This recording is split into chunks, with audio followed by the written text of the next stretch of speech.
Black woman consoles a grieving father and his twins at a cemetery. The next day, he returns with a family secret that stuns everyone. But before we dive into the full story, let me know where you're watching from and what time it is. Now, subscribe to the channel, and let's get started. Zora Matthews adjusted her dreadlocks, tucking a few loose strands behind her ear as she checked her reflection in the rearview mirror. The early morning sun cast a golden glow through her car windows as she pulled into the parking lot of Wildflower Child Care Center. Today marked her first day as the new assistant director, and despite having spent the last 2 years working with children at a different facility across town, nervousness fluttered in her stomach. At 23, she was younger than most in such a position, but her degree in early childhood education and natural way with children had impressed the owner, Ms. Diane, enough to take a chance on her. The promotion meant better pay, which she desperately needed to help her mother with mounting medical bills.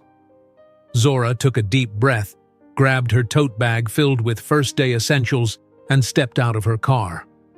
The child care center was housed in a renovated Victorian home, its bright blue exterior and rainbow-painted fence standing out among the subdued office buildings surrounding it.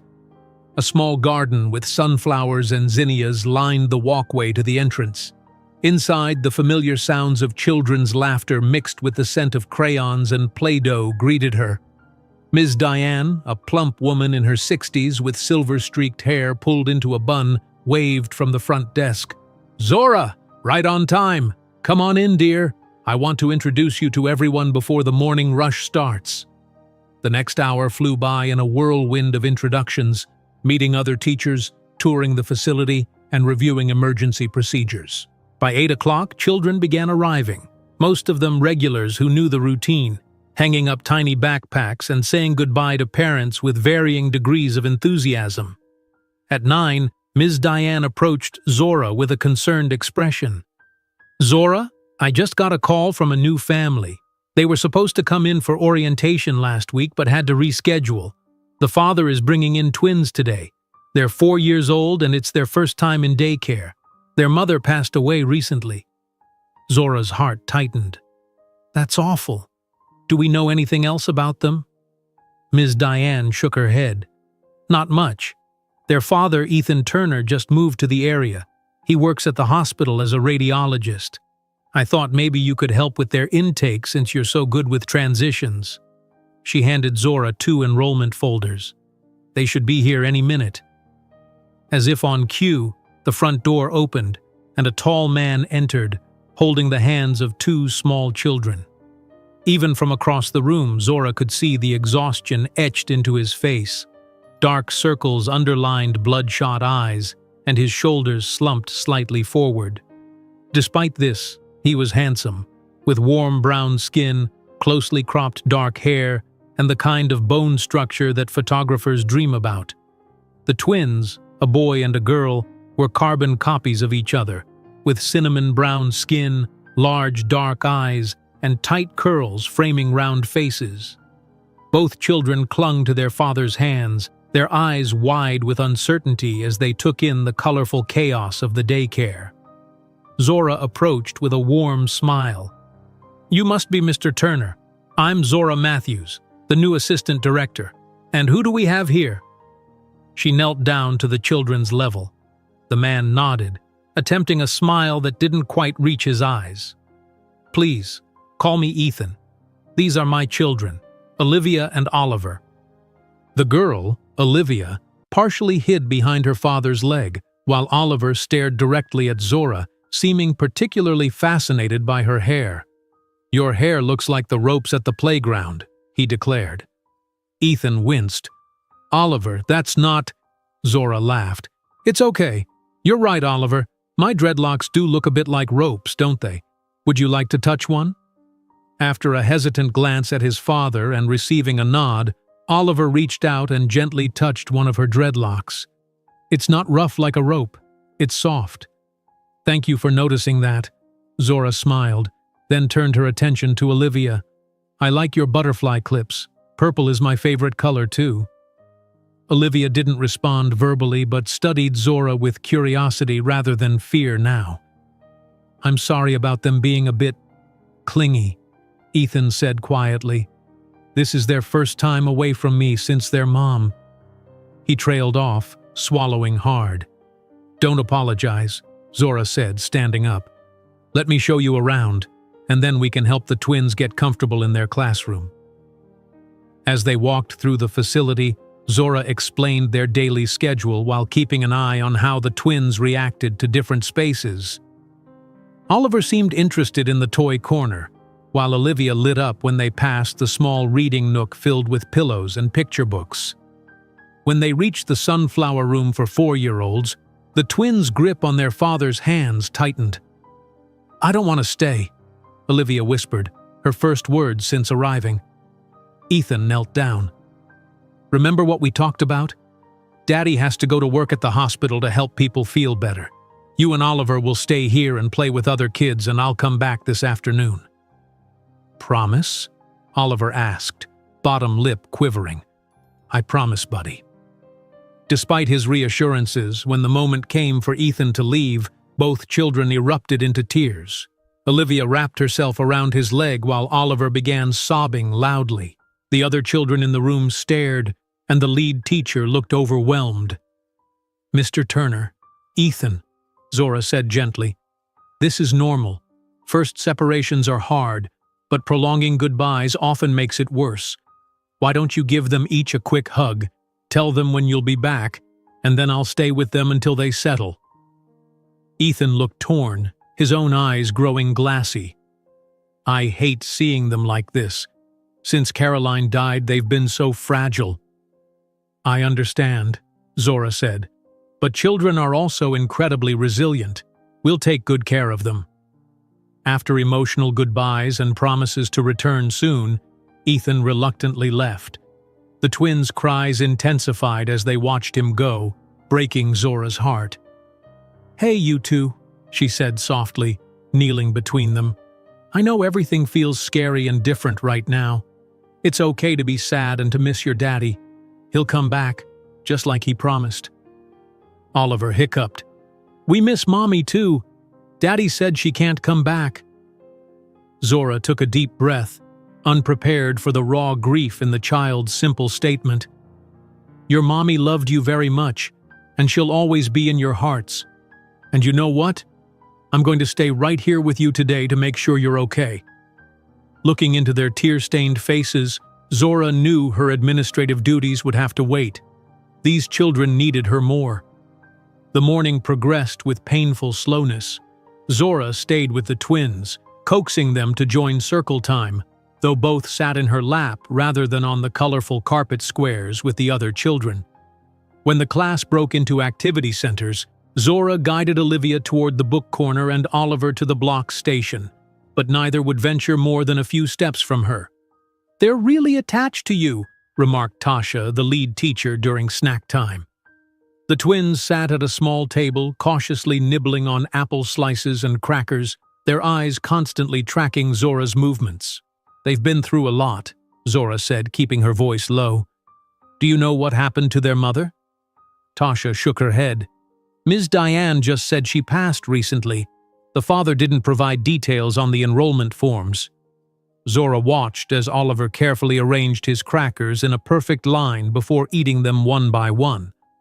Olivia, meanwhile, had barely touched her food, instead meticulously folding her napkin into smaller and smaller squares. Both children displayed signs of anxiety through these controlled behaviors.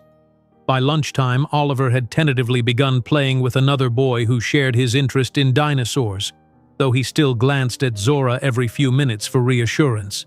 Olivia remained more withdrawn, silently coloring at a table, declining invitations from other children to join their play. Zora's heart ached for them. She'd worked with children experiencing loss before, but something about these twins, perhaps their solemn eyes that seemed too old for their young faces, or the way they clung to each other when they thought no one was looking, touched her deeply. When nap time arrived, Zora helped them set up their cots, placing them side by side. As she tucked a blanket around Olivia, the little girl finally spoke directly to her. My tummy hurts, she whispered. Is it because you're worried about your daddy coming back? Zora asked gently. Olivia nodded, tears welling in her eyes. Mommy didn't come back. Before Zora could respond, Oliver piped up from his cot. Mommy got sick in her head. She went to sleep and didn't wake up. Zora fought to keep her expression calm despite the shock of his words. A brain condition? An aneurysm?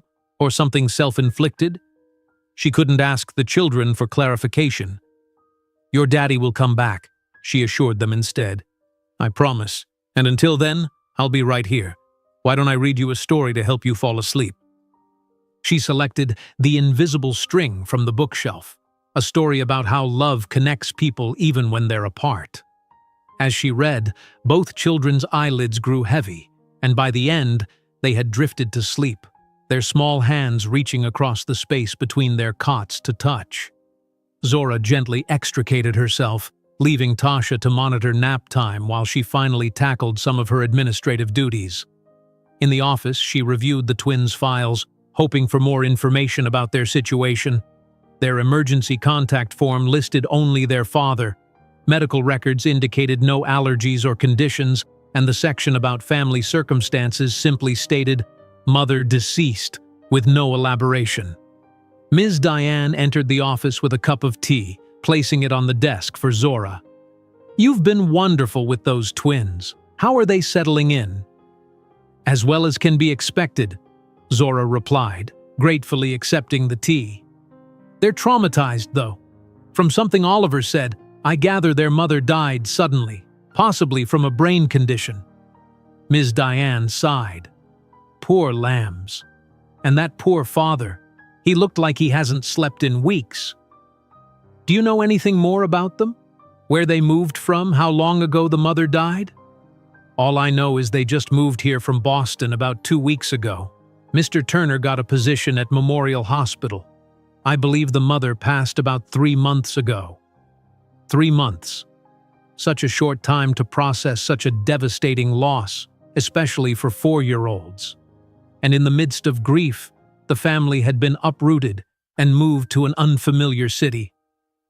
I'd like to continue working closely with them, Zora said. At least for their first week or two.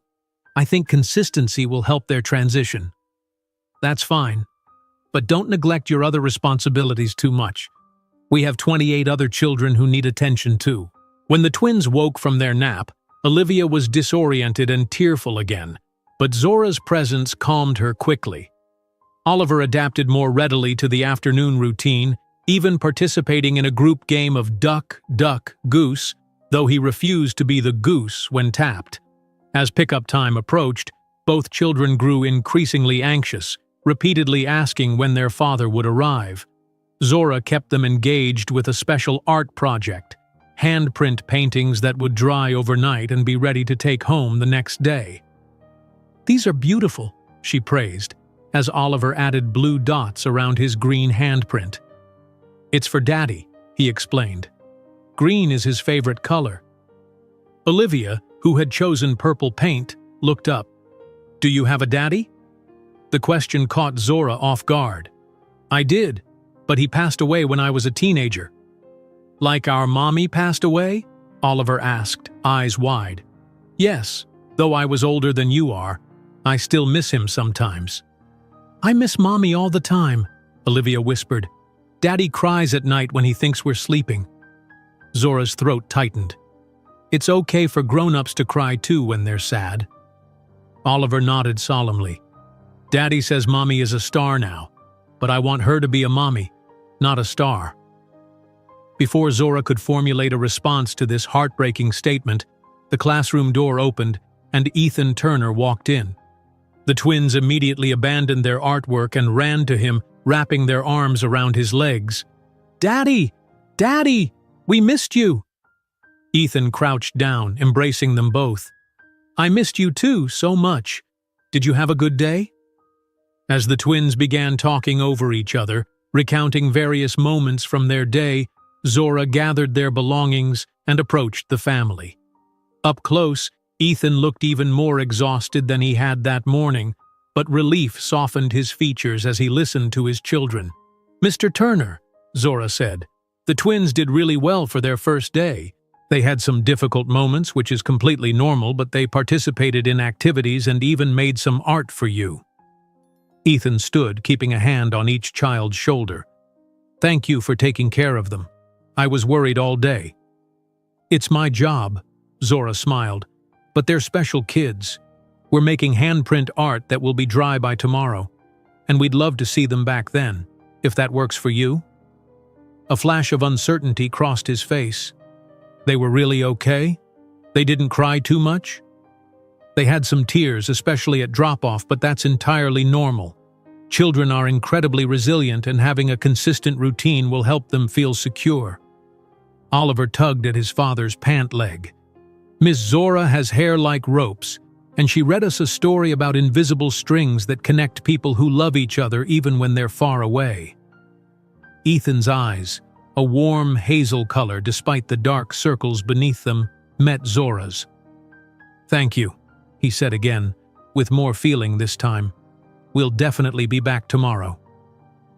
As she watched them leave, Olivia turning to give a small wave goodbye, Zora felt an unusual connection to this broken little family.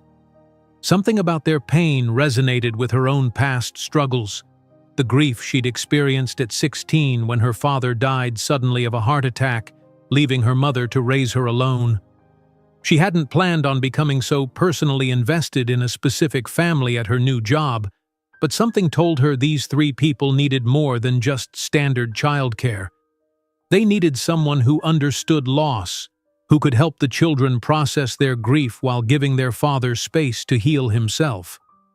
Zora picked up Oliver's unfinished painting, noting how carefully he had tried to stay within the lines despite his young age. These children were carrying burdens no 4-year-old should have to bear. If she could lighten that load even a little, she would consider it time well spent. The next morning arrived with a soft drizzle that painted the world in shades of gray. Zora arrived at the center early, wanting to be present when the Turner family arrived.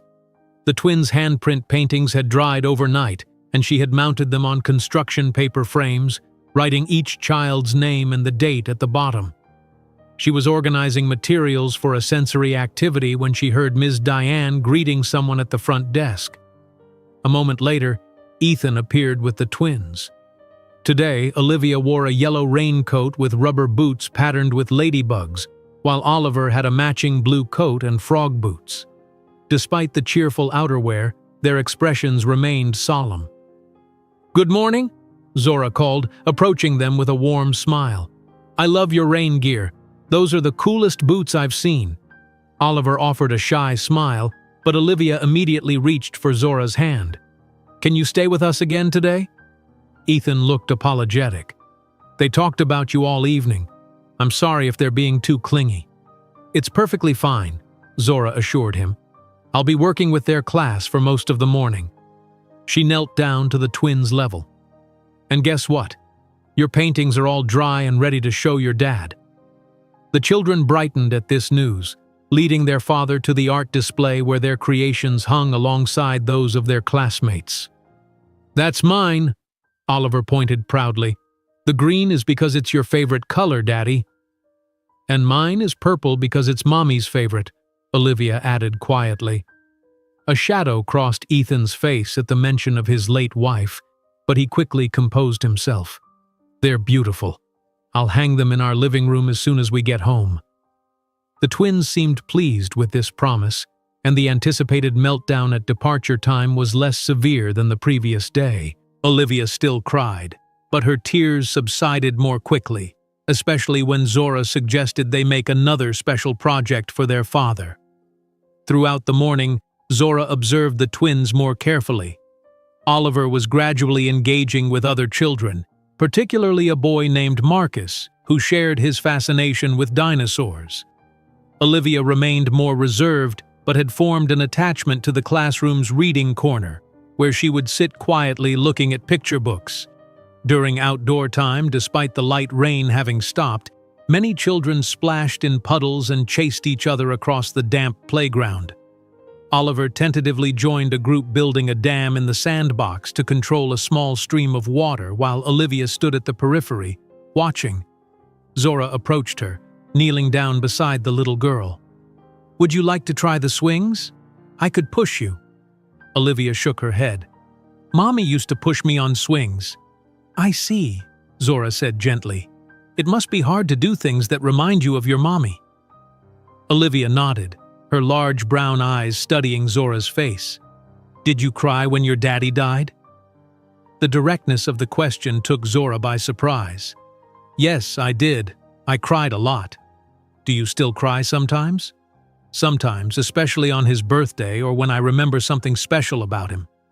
Olivia considered this. "I cry at night. Oliver says big kids don't cry, but I can't help it." Zora put her arm lightly around the child's thin shoulders. "Oliver is wrong about that. Even grown-ups cry when they're sad. Crying is how our bodies let out big feelings that are too much to keep inside. Daddy says it's okay to cry, but I don't want to make him sadder. He's already really, really sad." The insight and empathy in this statement from a 4-year-old was both remarkable and heartbreaking. These children weren't just grieving their mother. They were carrying worry for their father's emotional state as well. "Your daddy loves you very much," Zora said. "And while he is sad about your mommy, seeing you and Oliver makes him happy too." Olivia seemed to think about this. "Can we make him a card? To make him happy?" "That's a wonderful idea. We can do that during art time this afternoon." By lunchtime, Zora had pieced together more details about the family through casual conversations with the twins. Their mother's name had been Caroline. She had blonde hair and liked to sing songs at bedtime. She had been a doctor too, like their father, though they didn't know what kind. They had lived in a house with stairs in Boston, and now they lived in an apartment without stairs. Olivia missed her pink bedroom, and Oliver missed their backyard that had a treehouse. Most significantly, Zora learned that their mother had fallen asleep in the bathroom and wouldn't wake up even when the loud people came. The description suggested an accidental overdose or suicide, though Zora couldn't be certain, and it wasn't her place to press the children for details about such a traumatic event. During nap time, when both twins had finally drifted off, Zora stepped into the hallway to speak with Ms. Diane. "I'm concerned about the Turner twins," she began, keeping her voice low. "From what they've told me, it sounds like they may have witnessed something traumatic related to their mother's death." Ms. Diane's eyes widened. "What do you mean?" "Olivia mentioned their mother falling asleep in the bathroom and loud people coming, possibly first responders. I think they might have found her." "Oh, dear Lord." Ms. Diane pressed a hand to her chest. "Those poor babies. Do you think Mr. Turner knows they saw something?" "I'm not sure. Children process trauma differently than adults. They might not have told him exactly what they remember. Should we say something to him?" Zora considered this carefully. "I think we should. He needs to know what they're sharing with us, and he might want to consider getting them professional help to process the trauma." The rest of the day passed without incident. As promised, Zora helped the twins make cards for their father during afternoon art time. Oliver drew what he described as "our family in Boston with Mommy still there," while Olivia created an abstract purple and blue swirl that she said was Mommy turning into a star. When Ethan arrived for pickup, the twins ran to him with less desperation than the previous day, proudly presenting their cards. His face softened as he examined each one, taking extra time with Olivia's abstract creation. "This is beautiful, sweetheart. Is this purple for Mommy?"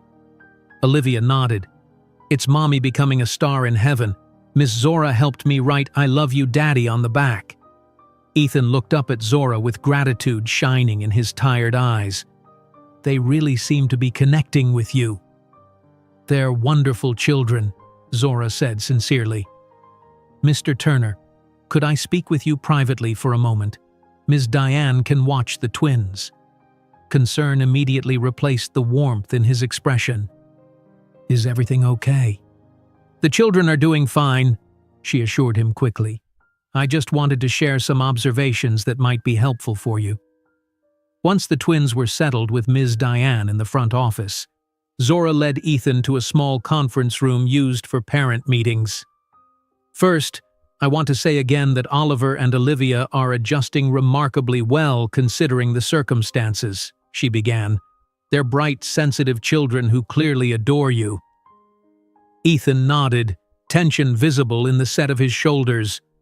But I've noticed that they've shared some concerning details about their mother's passing that suggest they may have witnessed more than you realize." She paused, choosing her words carefully. Olivia mentioned that her mother fell asleep in the bathroom and wouldn't wake up even when the loud people came. Did they actually find her? The color drained from Ethan's face. He ran a hand over his short hair, exhaling shakily. "God, I didn't think they remembered that part. They were supposed to be napping. Caroline she struggled with depression after they were born, postpartum that never really went away. She was on medication, but sometimes she'd stop taking it without telling me." He stopped, swallowing hard before continuing. "I was at work. Our neighbor was watching the kids while Caroline rested. She'd been having a rough week. The twins must have woken up and gone looking for her. By the time the neighbor realized they weren't in their room," his voice broke, "she found them trying to wake Caroline up. She'd taken an entire bottle of sleeping pills." "I'm so sorry," Zora said softly, her heart aching for this family's pain. "The worst part is, I don't think it was intentional. The medical examiner said it could have been accidental. She'd been having trouble sleeping and might have forgotten she'd already taken some pills." He shook his head. "I should have seen the signs. I should have been there." "You can't blame yourself," Zora said. "But the twins may need professional help processing what they saw. Have you considered grief counseling for them?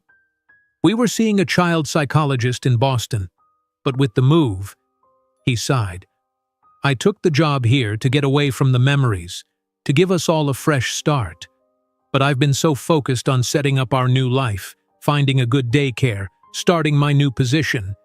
I haven't found a new therapist yet. I can provide some recommendations if you'd like. We have several child psychologists we work with who specialize in grief and trauma." Ethan looked at her with something like relief. "That would be incredibly helpful. Thank you for bringing this to my attention. And thank you for being so good with them. They haven't connected with anyone like this since Caroline died."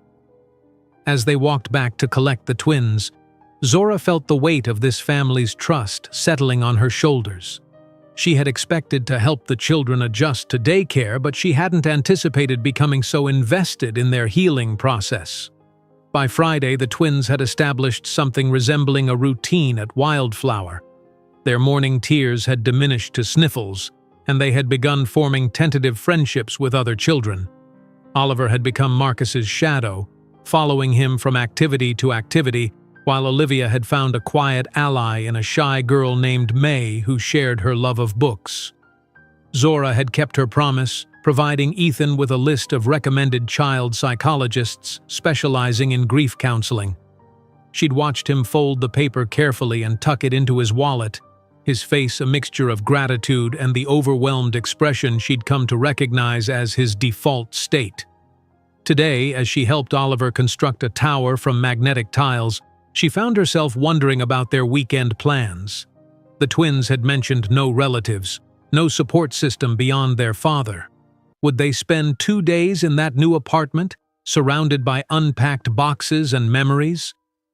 "Miss Zora, look!" Oliver held up his creation, a multicolored structure that leaned precariously to one side. "It's a lighthouse like the one we saw in Boston." "That's fantastic, Oliver. I love the colors you chose." "Mommy took us to see the lighthouse," he explained, carefully adding another tile to the top. "We had ice cream after, but Olivia dropped hers and cried." "I did not," Olivia protested from the reading corner, where she was showing May a picture book. "Daddy got me a new one." Zora smiled at their interaction, encouraged by Olivia's willingness to engage in conversation from across the room, a significant improvement from her earlier withdrawn behavior. As the morning progressed, Zora noticed the twins glancing at the clock more frequently, a behavior she'd observed increasing throughout the week. Initially, she'd thought they were anxiously awaiting their father's return, but now she suspected something else. They were developing a sense of security in the routine, understanding that certain activities happened at certain times, leading predictably to their reunion with their father. During outdoor play, Zora supervised the sandbox area where Oliver was constructing an elaborate road system with Marcus. Nearby, Olivia had finally ventured onto the swings, though she pushed herself rather than asking for help. "Miss Zora?" Oliver called. "Are you coming back on Monday?" "Yes, I'll be here," she assured him, squatting down to examine his sand highway. "Promise?" The intensity in his small face struck her. "I promise, Oliver. I'll be here Monday morning when you arrive." He nodded, satisfied, and returned to his construction project. The exchange left Zora contemplating how many promises had been broken in this child's short life, perhaps not intentionally but broken nonetheless. His mother had likely never promised she would die, yet from a child's perspective, her absence might feel like the ultimate broken promise. At pickup time, Ethan arrived looking marginally less exhausted than he had all week. He wore navy scrubs beneath a light jacket, and his close-cropped hair appeared freshly trimmed. "Daddy!" the twins chorused, running to him with their daily art projects clutched in their hands. "There are my favorite people," he said, kneeling to receive their hugs. "I missed you today." "I went on the swings," Olivia announced proudly. "And I built a lighthouse and roads with Marcus," Oliver added. "That sounds amazing," Ethan said, genuine warmth in his voice. "I can't wait to hear all about it." As Zora approached with their backpacks, Ethan stood. "Thank you for another good day. They've been so much happier coming home this week."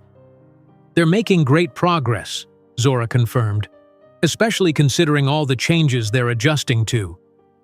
Ethan hesitated, then asked, "Do you have any suggestions for weekend activities? We're still new to the area and I want to keep them engaged, but—" He trailed off, the unspoken challenge of solo parenting hanging in the air. "Actually, there's a wonderful children's museum downtown that has a special exhibit on butterflies right now. It's perfect for their age group, and Jefferson Park has a splash pad if the weather stays warm." "That sounds perfect. Thank you." Zora found herself adding, "If you need any other recommendations, here's my number." She scribbled it on a sticky note and handed it to him. "Just for emergencies or questions about the area," she clarified, not wanting to seem unprofessional. Ethan accepted the note with a grateful nod. "We appreciate it. Have a good weekend, Ms. Matthews." "Please call me Zora," she said, before crouching to say goodbye to the twins. "I'll see you both on Monday, remember? We're going to start learning about butterflies to prepare for a field trip to the museum later this month." "Butterflies come from caterpillars," Oliver informed her seriously. "They go to sleep in a chrysalis and wake up different." "That's exactly right," Zora smiled, touched by his enthusiasm for learning despite everything he'd been through. "You're very smart, Oliver." He beamed at the praise, and even Olivia smiled shyly before they departed, hand in hand with their father. Watching them leave, Zora felt an unusual hollowness. She'd grown attached to these children with their old souls and fragile hearts. The thought of their quiet weekend in a half-unpacked apartment made her sad, though she knew it wasn't her place to intrude on their family time. Saturday morning found Zora at her mother's house helping with the weekly cleaning routine they'd established since her father's death. Ellen Matthews, at 54, remained a striking woman despite the toll that multiple sclerosis had taken on her body. She moved slowly with the aid of a walker, directing Zora's efforts from her comfortable armchair. "You're distracted today," Ellen observed as Zora dusted the family photos arranged on the mantel. "Something on your mind at the new job?" Zora paused, holding a framed photo of herself at high school graduation, her father's arm around her shoulders. "There's this family at the center. Twins, a boy and girl, 4 years old. Their mother died a few months ago, possibly by suicide, and they moved here for a fresh start." Ellen's expression softened. "And you've taken them under your wing." Is it that obvious? Zora, you've always had the biggest heart. Even as a child, you were bringing home injured birds and befriending the kids no one else would play with. These children, Zora shook her head, setting down the photograph. They've been through so much, Mom. And their father is trying his best, but he's drowning. Working full-time, no family nearby, still grieving himself. Sounds familiar, Ellen said quietly. The parallel hadn't escaped Zora. After her father's sudden death, her mother had struggled to maintain their household while managing her progressive illness. If not for supportive neighbors and church members who provided meals, rides, and emotional support, they might not have survived that first year of grief. I gave him my number, Zora admitted. For emergencies, I said, but really, I just want to make sure they're okay over the weekend. Ellen studied her daughter thoughtfully. Just be careful, honey. Professional boundaries exist for a reason. You're their teacher, not their family. I know that. Her phone buzzed with a text message. When she checked the screen, her heart jumped at the unfamiliar number and the message. Hi, Zora. This is Ethan Turner. I hope I'm not bothering you, but the twins are asking about the butterfly exhibit you mentioned. Do you know the museum hours? It's him, isn't it? Ellen asked, noting her daughter's expression.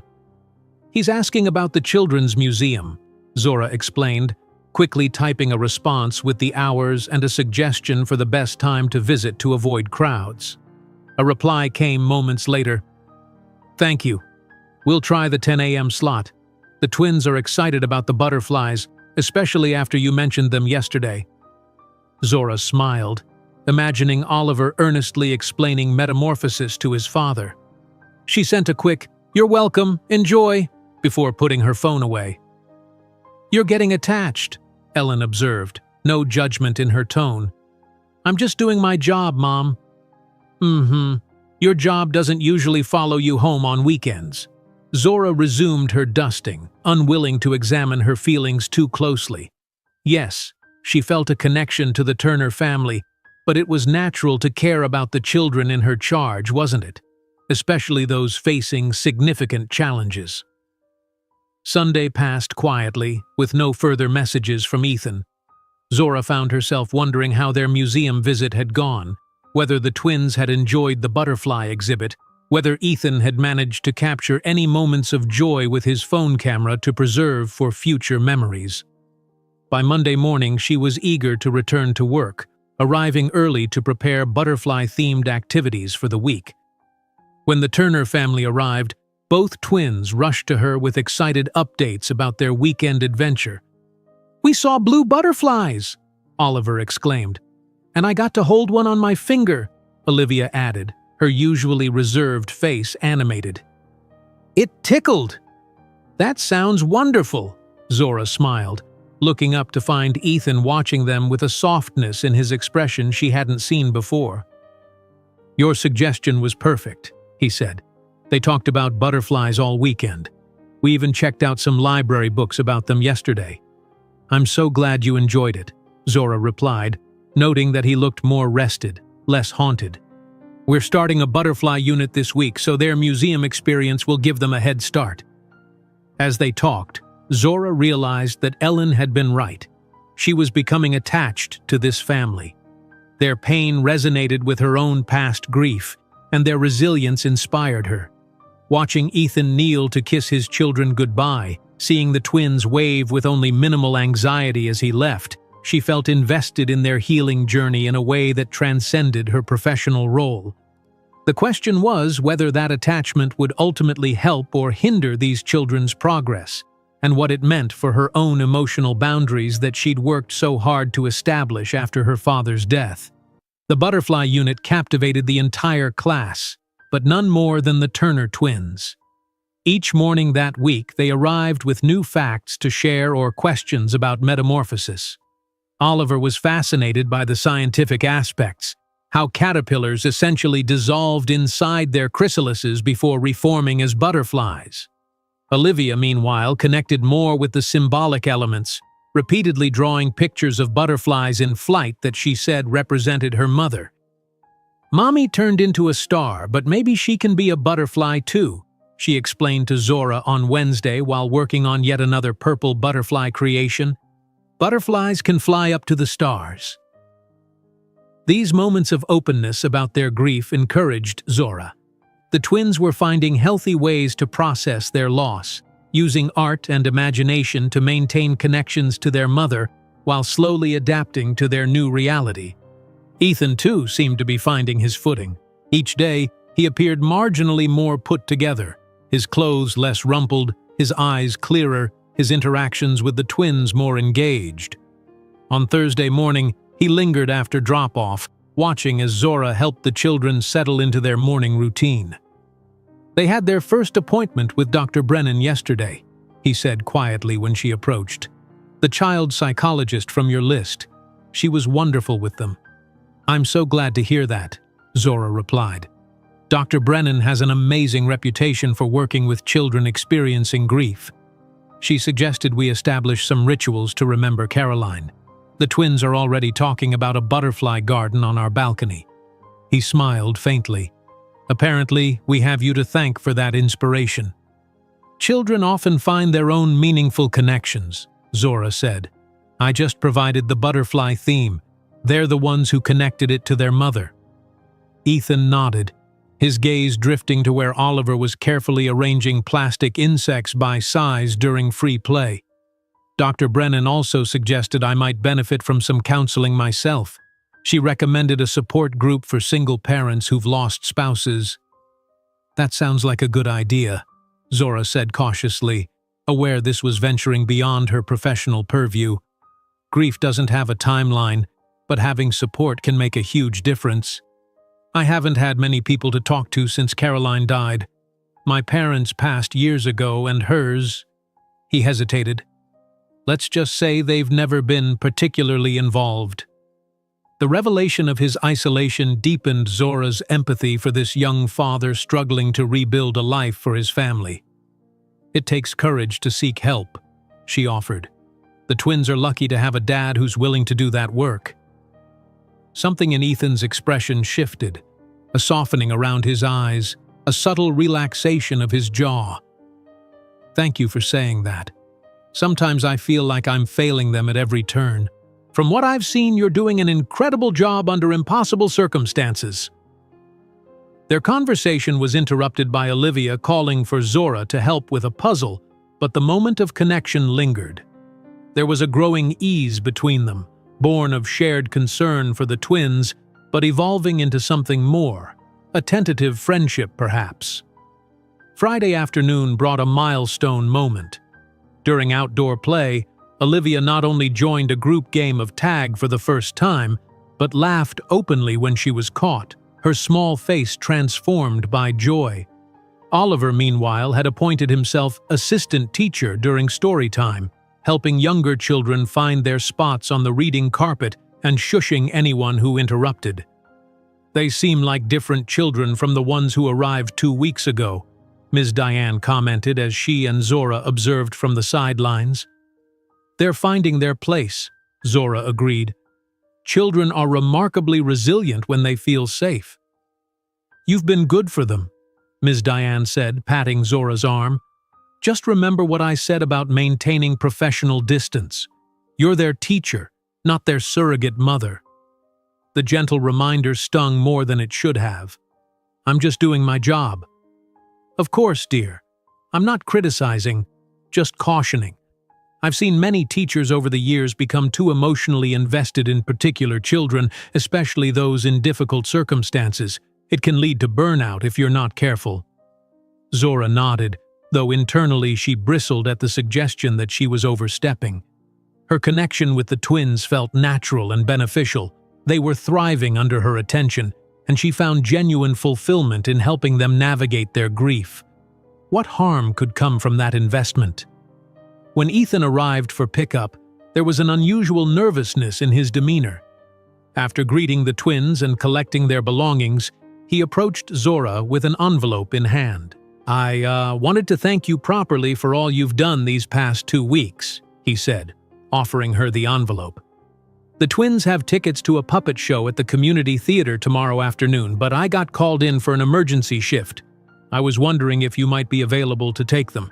It's completely fine if you can't. I know it's last minute and probably crosses some kind of professional boundary." Zora hesitated, Ms. Diane's caution echoing in her mind. Taking the twins to a weekend activity was definitely beyond her role as their teacher. Yet the hopeful look on Ethan's face and the excited bouncing of Oliver at his side made refusal difficult. "The puppet show is about a caterpillar who turns into a butterfly," Oliver exclaimed. "Please come with us, Miss Zora." "Please?" Olivia added softly, her large eyes pleading. Zora glanced around, relieved to see Ms. Diane had already left for the day. "What time is the show?" 2:00, Ethan said. "I could drop them at your place or you could pick them up from our apartment, whatever works best for you." The responsible answer would be no. The professional answer would be no. But looking at the twins' expectant faces, Zora found herself saying, "I'd be happy to take them. Why don't I pick them up around 1:30? That way we'll have time to find good seats." The joy that bloomed on both children's faces erased any doubts about her decision. Even Ethan's expression lightened considerably. "You're a lifesaver," he said, handing her the envelope containing the tickets. "I've included our address and emergency contact information. I should be done by 5, so if you could bring them home afterward." "Of course," Zora assured him. "We'll have a great time." As they left, Olivia turned back to wave, a genuine smile transforming her usually solemn face. The sight warmed Zora's heart, confirming that despite crossing a professional boundary, she'd made the right choice. Saturday arrived bright and warm, a perfect day for an outing. Zora dressed carefully in a casual yellow sundress that complemented her dreadlocks, which she'd tied back with a colorful scarf. She wanted to look approachable and fun, a friend rather than a teacher, for this special excursion. The Turners' apartment was in a modern complex near the hospital, with manicured grounds and a central courtyard. Zora found their unit easily, hearing excited voices through the door even before she knocked. Ethan answered, dressed in hospital scrubs with a stethoscope around his neck. "Thank you again for doing this," he said, ushering her inside. The twins are beyond excited. The apartment was modestly furnished but homey, with moving boxes still stacked in corners. Framed photographs lined a bookshelf, mostly of the twins at various ages, and several featuring a blonde woman with a warm smile who must have been Caroline. The twins' artwork from daycare was proudly displayed on the refrigerator. "Miss Zora!" Oliver came racing from a hallway, wearing khaki shorts and a polo shirt, his curls neatly combed. "I'm ready for the puppet show!" Olivia appeared more sedately, wearing a purple dress with butterfly appliques and white sandals. Her hair had been arranged in neat twists with purple beads at the ends. "You look pretty," she told Zora shyly.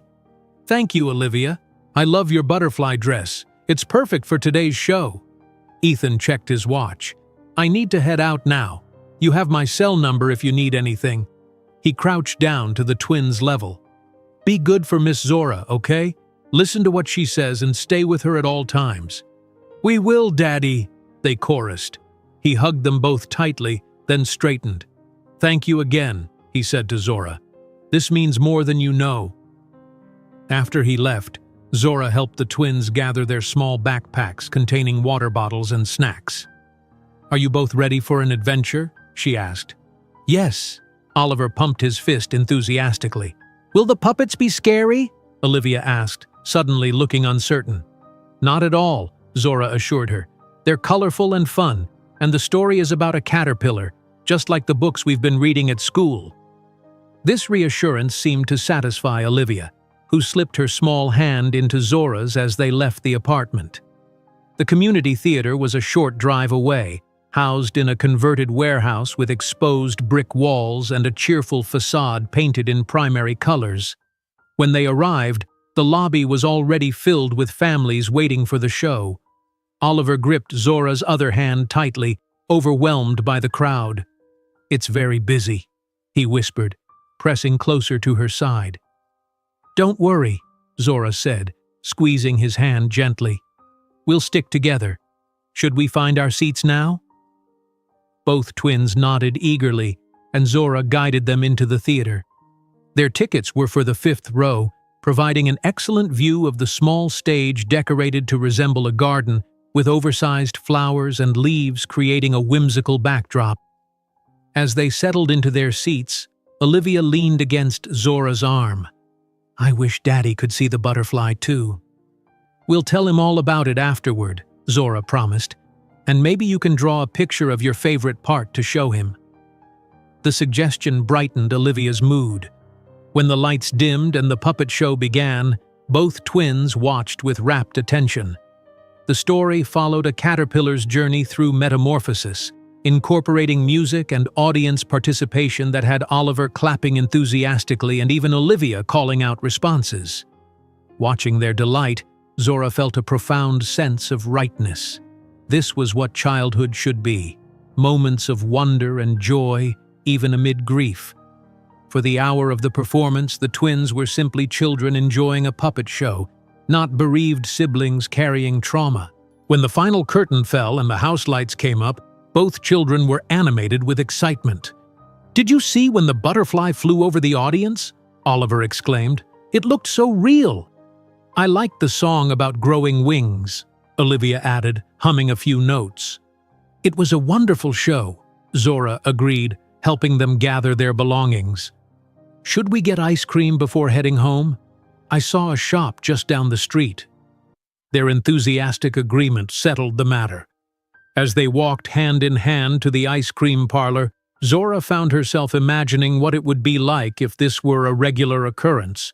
Weekend outings, small treats, building happy memories with these children who had already claimed a piece of her heart. The ice cream parlor was a charming retro establishment with black and white checkered floors and red vinyl booths. A jukebox in the corner played oldies while teenagers in paper hats scooped colorful flavors behind a glass counter.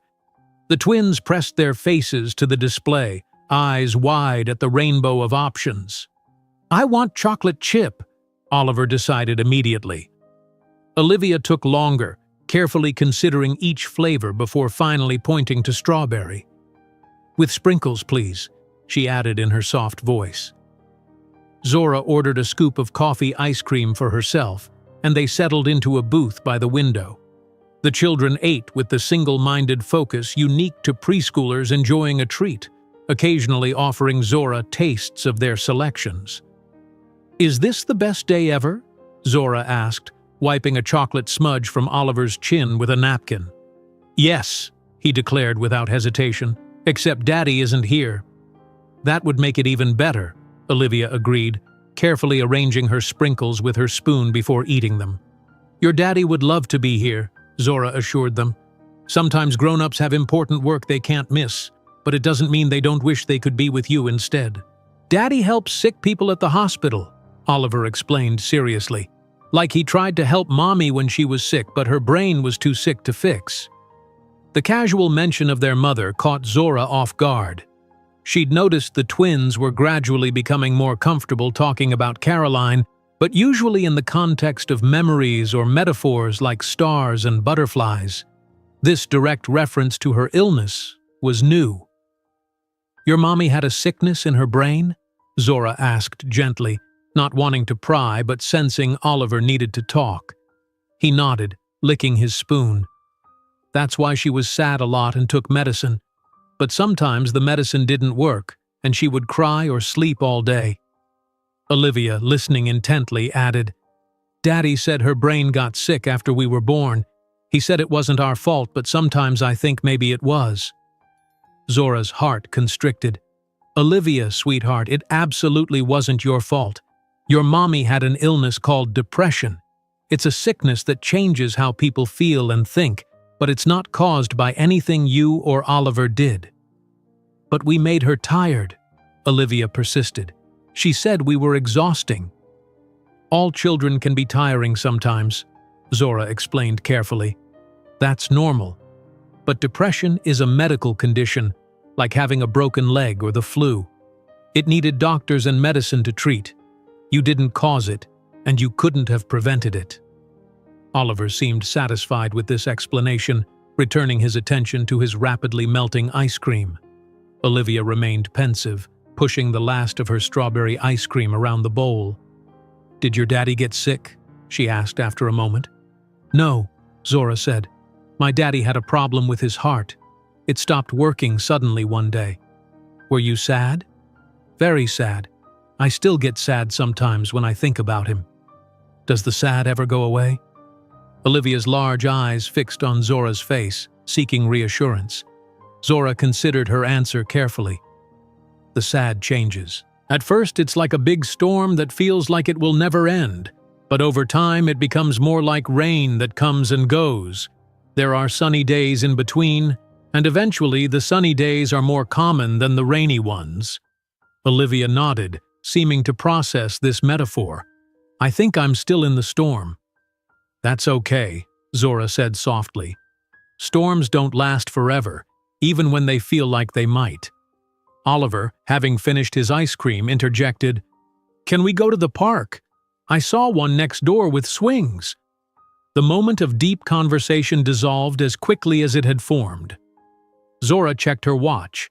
They still had over an hour before Ethan would be home.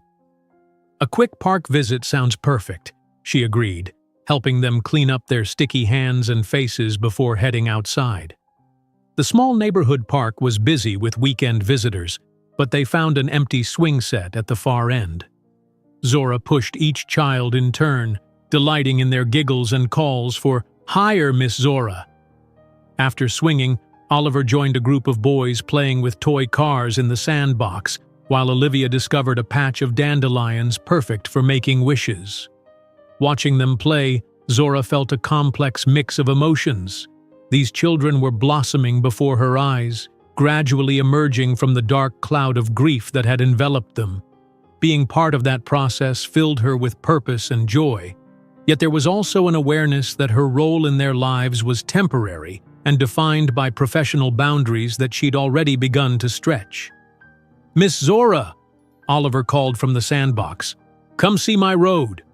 As she crossed the playground to admire his engineering, her phone buzzed with a text from Ethan. "Surgery running long, could be another hour. Is that okay?" She quickly replied, "No problem. We're at the park near the ice cream shop. Take your time." His response came immediately. "You're amazing. Thank you." The simple praise shouldn't have warmed her as much as it did. Reminding herself that she was simply helping out a single father in need, not seeking his approval, Zora tucked her phone away and focused on the children. By the time they finally headed back to the apartment, both twins were pleasantly tired from their afternoon of activities. Olivia dozed in her car seat during the short drive, while Oliver provided a detailed recap of every moment of the puppet show, periodically checking to make sure Zora remembered specific parts. "And then the butterfly flew right over our heads," he emphasized for the third time. "Did you see it, Miss Zora?"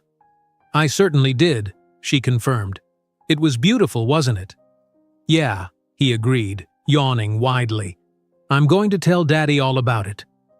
At the apartment, Zora used the key Ethan had provided to let them in.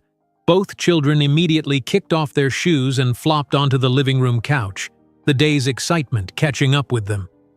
"How about a quiet activity while we wait for your dad?" Zora suggested. "We could draw pictures of the puppet show to show him." This idea proved popular. Zora found paper and crayons in a box labeled "Art Supplies" and set the twins up at the kitchen table. While they drew, she took the opportunity to observe the apartment more closely. It was a modest two-bedroom unit, simply but tastefully furnished. The kitchen was small but updated, with stainless steel appliances and granite countertops. The living room featured a comfortable sectional sofa facing a wall-mounted television with bookshelves on either side. One shelf held medical textbooks and journals. Another displayed children's books and toys. What struck Zora most was the evidence of Caroline's continued presence in their lives. Besides the photographs, there were small touches throughout. A woman's sweater draped over a chair, a collection of seashells arranged on a windowsill, coffee mugs with his and hers labels, Ethan hadn't erased his late wife from their home, suggesting he was finding healthy ways to honor her memory while moving forward. A framed photo on the entryway table caught Zora's attention. It showed Ethan and Caroline on what appeared to be their wedding day, both radiantly happy. Caroline had been beautiful, with wavy blonde hair, bright blue eyes, and a smile that lit up her entire face. They made a striking couple, her fair coloring a contrast to Ethan's warm brown complexion. "That's Mommy when she married Daddy," Olivia said, suddenly beside her. "She was pretty, wasn't she?" "Very pretty," Zora agreed, startled by the child's silent approach. "And she had a beautiful smile just like yours." Olivia's hand reached out to touch the frame. "Daddy says I have her eyes." "I can see that," Zora said, noticing for the first time the clear blue of Olivia's eyes, a feature she'd inherited from her mother, along with her more reserved nature. "Oliver looks like Daddy," Olivia continued, "but I look like Mommy." "You're both perfect combinations of your parents," Zora assured her. "That's how you keep pieces of them with you always." Olivia seemed satisfied with this explanation and returned to her drawing. Zora followed, admiring the children's artistic interpretations of the puppet show.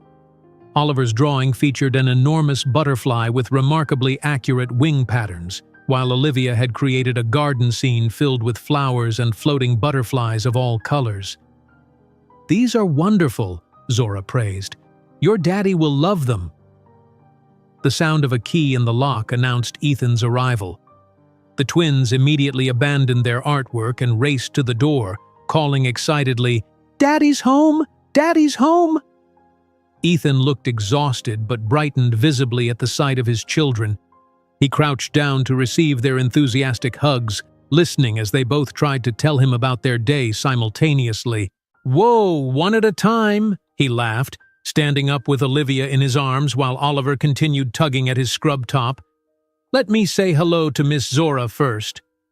"Hi," Zora said, suddenly feeling awkward in this domestic setting. "We had a great time. The puppet show was excellent." "And we had ice cream," Oliver announced. "I got chocolate chip." "Ice cream too?" Ethan raised an eyebrow, though his smile remained. "Sounds like Miss Zora spoiled you." "It was a special occasion," Zora said. "They were so well-behaved during the show, they deserved a treat." Ethan set Olivia down and moved deeper into the apartment, removing his jacket. "I can't thank you enough for doing this. The surgery was complicated. A little boy with a ruptured appendix. We couldn't reschedule." "You don't need to explain," Zora assured him. "I was happy to help, and we genuinely had fun." "We made pictures for you, Daddy," Oliver remembered suddenly, running back to the table to retrieve their artwork. Both twins proudly presented their drawings, explaining each element in detail. Ethan examined them with appropriate admiration. "These are fantastic. We'll hang them on the refrigerator right away." He looked up at Zora. "Would you like to stay for dinner? It's the least I can offer after you spent your entire Saturday with the kids. Nothing fancy, just pizza delivery probably." The invitation was tempting.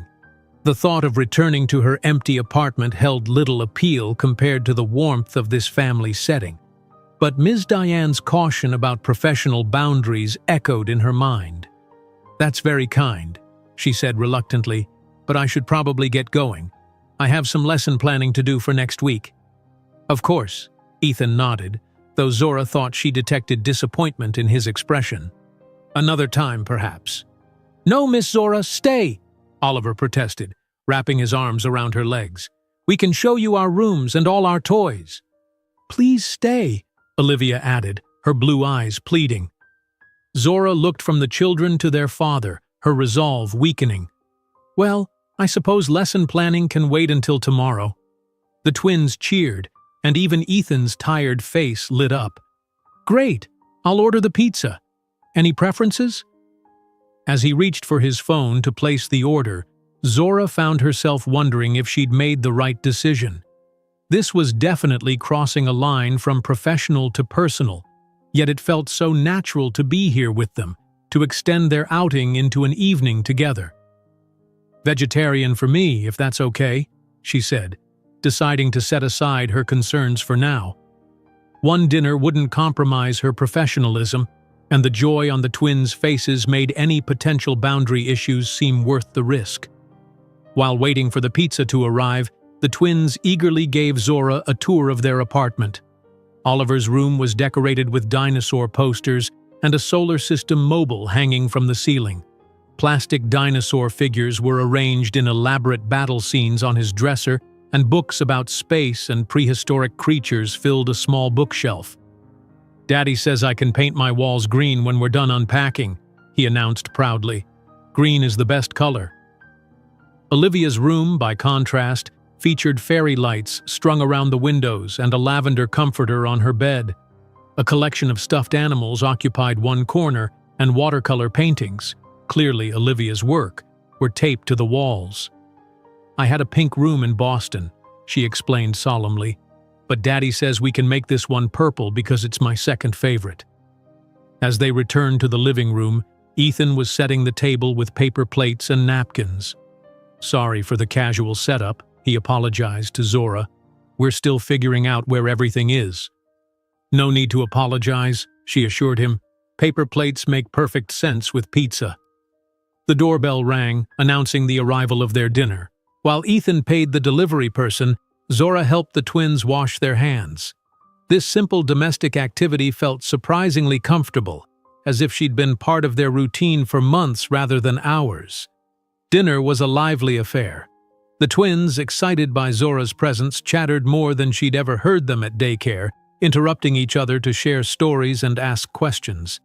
Ethan, despite his evident fatigue, engaged enthusiastically, his love for his children shining through every interaction. "Miss Zora, do you have any kids?" Oliver asked suddenly, his face smeared with pizza sauce. "Oliver," Ethan admonished gently, passing him a napkin. "That's a personal question." "It's okay," Zora smiled. "No, I don't have children of my own. That's why I love working at Wildflower. I get to spend my days with amazing kids like you two." "But don't you want babies?" Olivia pressed, her head tilted curiously. Zora hesitated, caught off guard by the direct question. "Maybe someday. Right now I'm focusing on my career and helping my mom, who isn't well." "Is your mom sick like our mommy was?" Oliver asked, his expression growing serious. "Different kind of sick," Zora explained. "My mom has something called multiple sclerosis. It makes it hard for her to walk sometimes, so I help take care of her." Ethan watched this exchange with interest.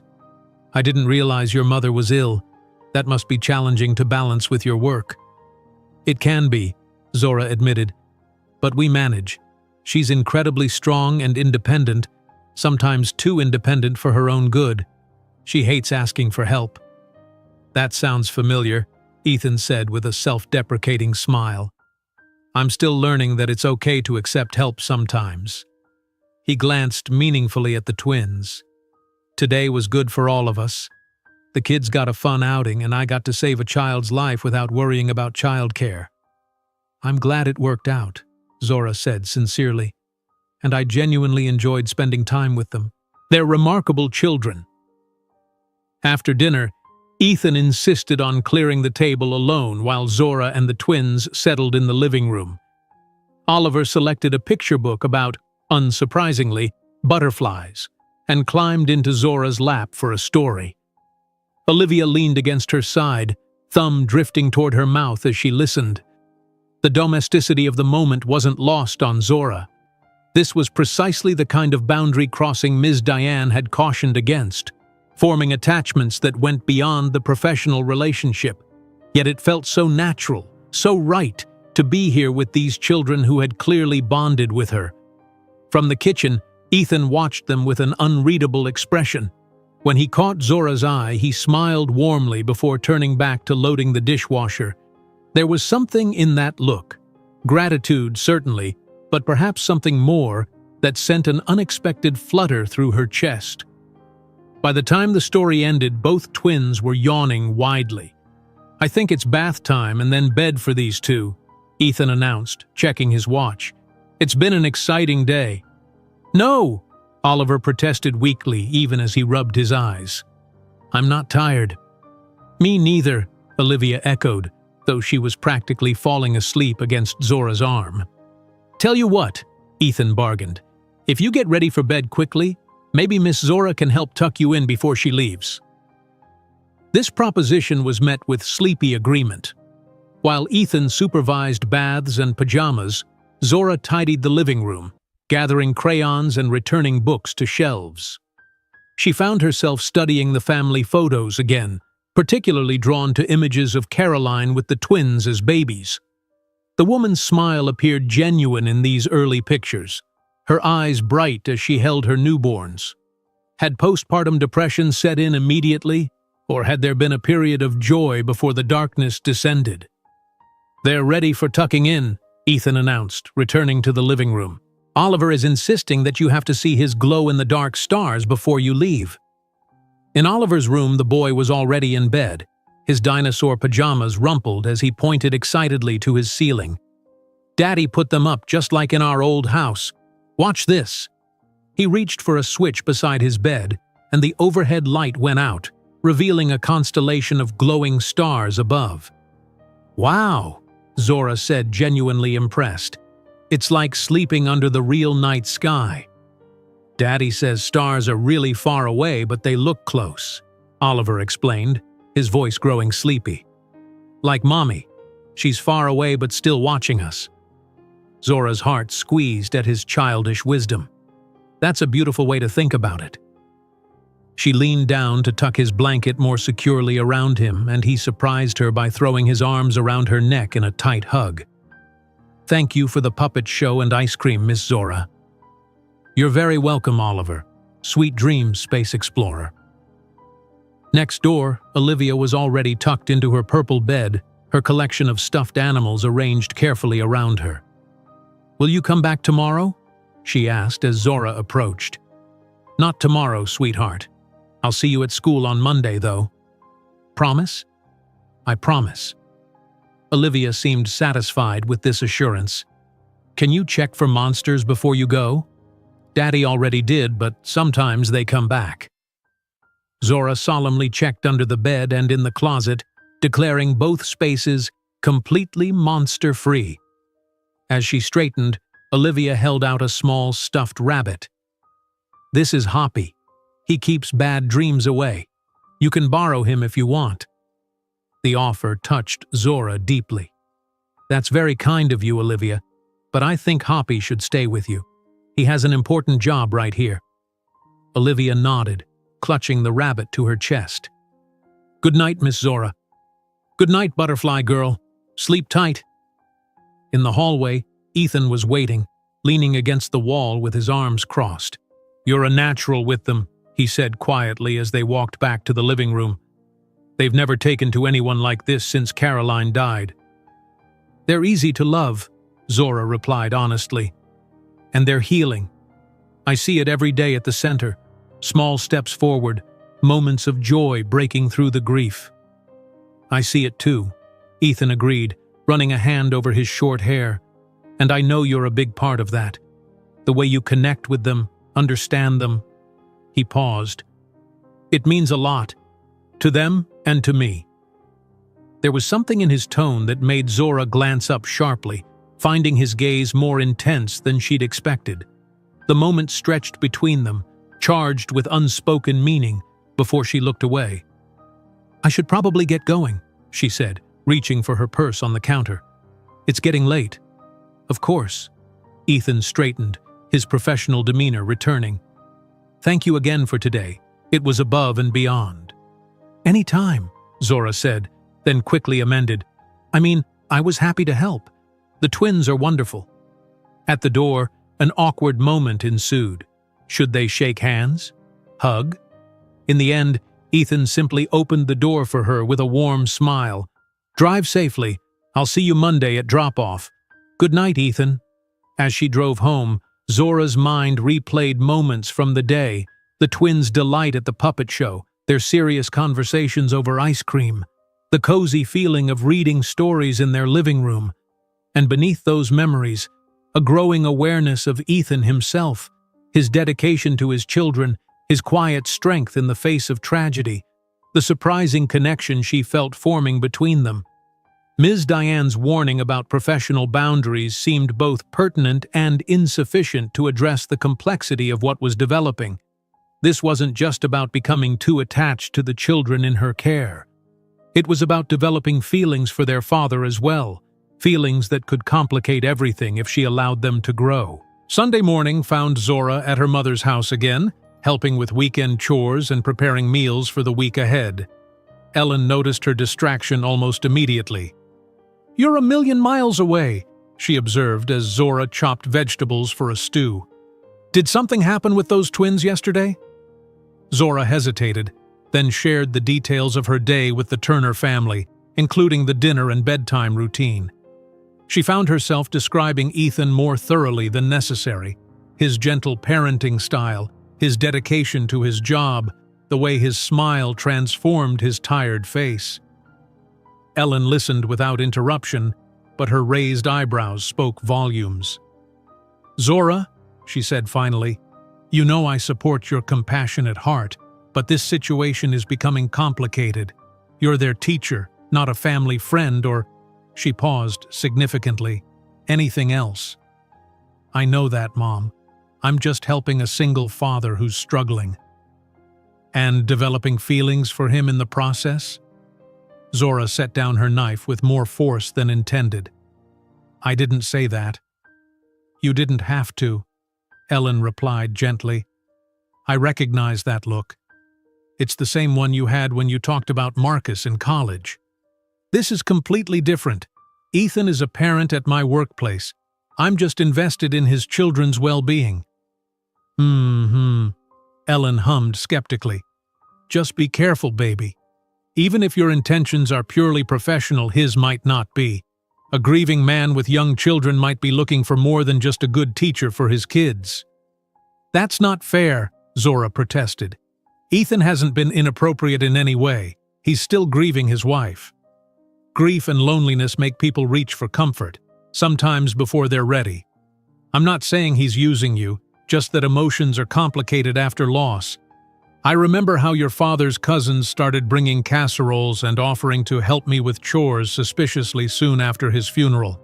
The comparison made Zora uncomfortable. "This isn't like that at all. Ethan genuinely needed childcare yesterday. It was a medical emergency." "I believe you," Ellen said, patting her daughter's hand. "Just promise me you'll reflect on your motivations and keep appropriate boundaries. That's all I'm asking." "I promise," Zora agreed, though inwardly she wondered if it was already too late for that. Monday morning arrived with a spring downpour that turned the daycare parking lot into a maze of puddles. Zora arrived early, as usual, but found herself watching the door with unusual anticipation. When the Turner family finally appeared, shaking raindrops from their colorful umbrellas, her heart lifted inexplicably. "Miss Zora!" the twins called in unison, rushing toward her with excitement that warmed her from within. "Good morning, butterfly explorers," she greeted them, crouching to receive their enthusiastic hugs. "Did you have a good Sunday?" As the twins launched into detailed accounts of their day at the park and a video call with their maternal grandparents, Zora glanced up to find Ethan watching them with a soft expression that made her pulse quicken. When their eyes met, his smile deepened, creating crinkles at the corners of his eyes that hadn't been visible beneath the exhaustion of previous weeks. "They talked about you all day yesterday," he said quietly as the twins removed their rain gear. "Olivia even set a place for you at lunch just in case you decided to visit." "That's sweet," Zora replied, touched by the gesture. "They're becoming so attached." "Not just them," Ethan murmured, so softly she wasn't sure she'd heard correctly.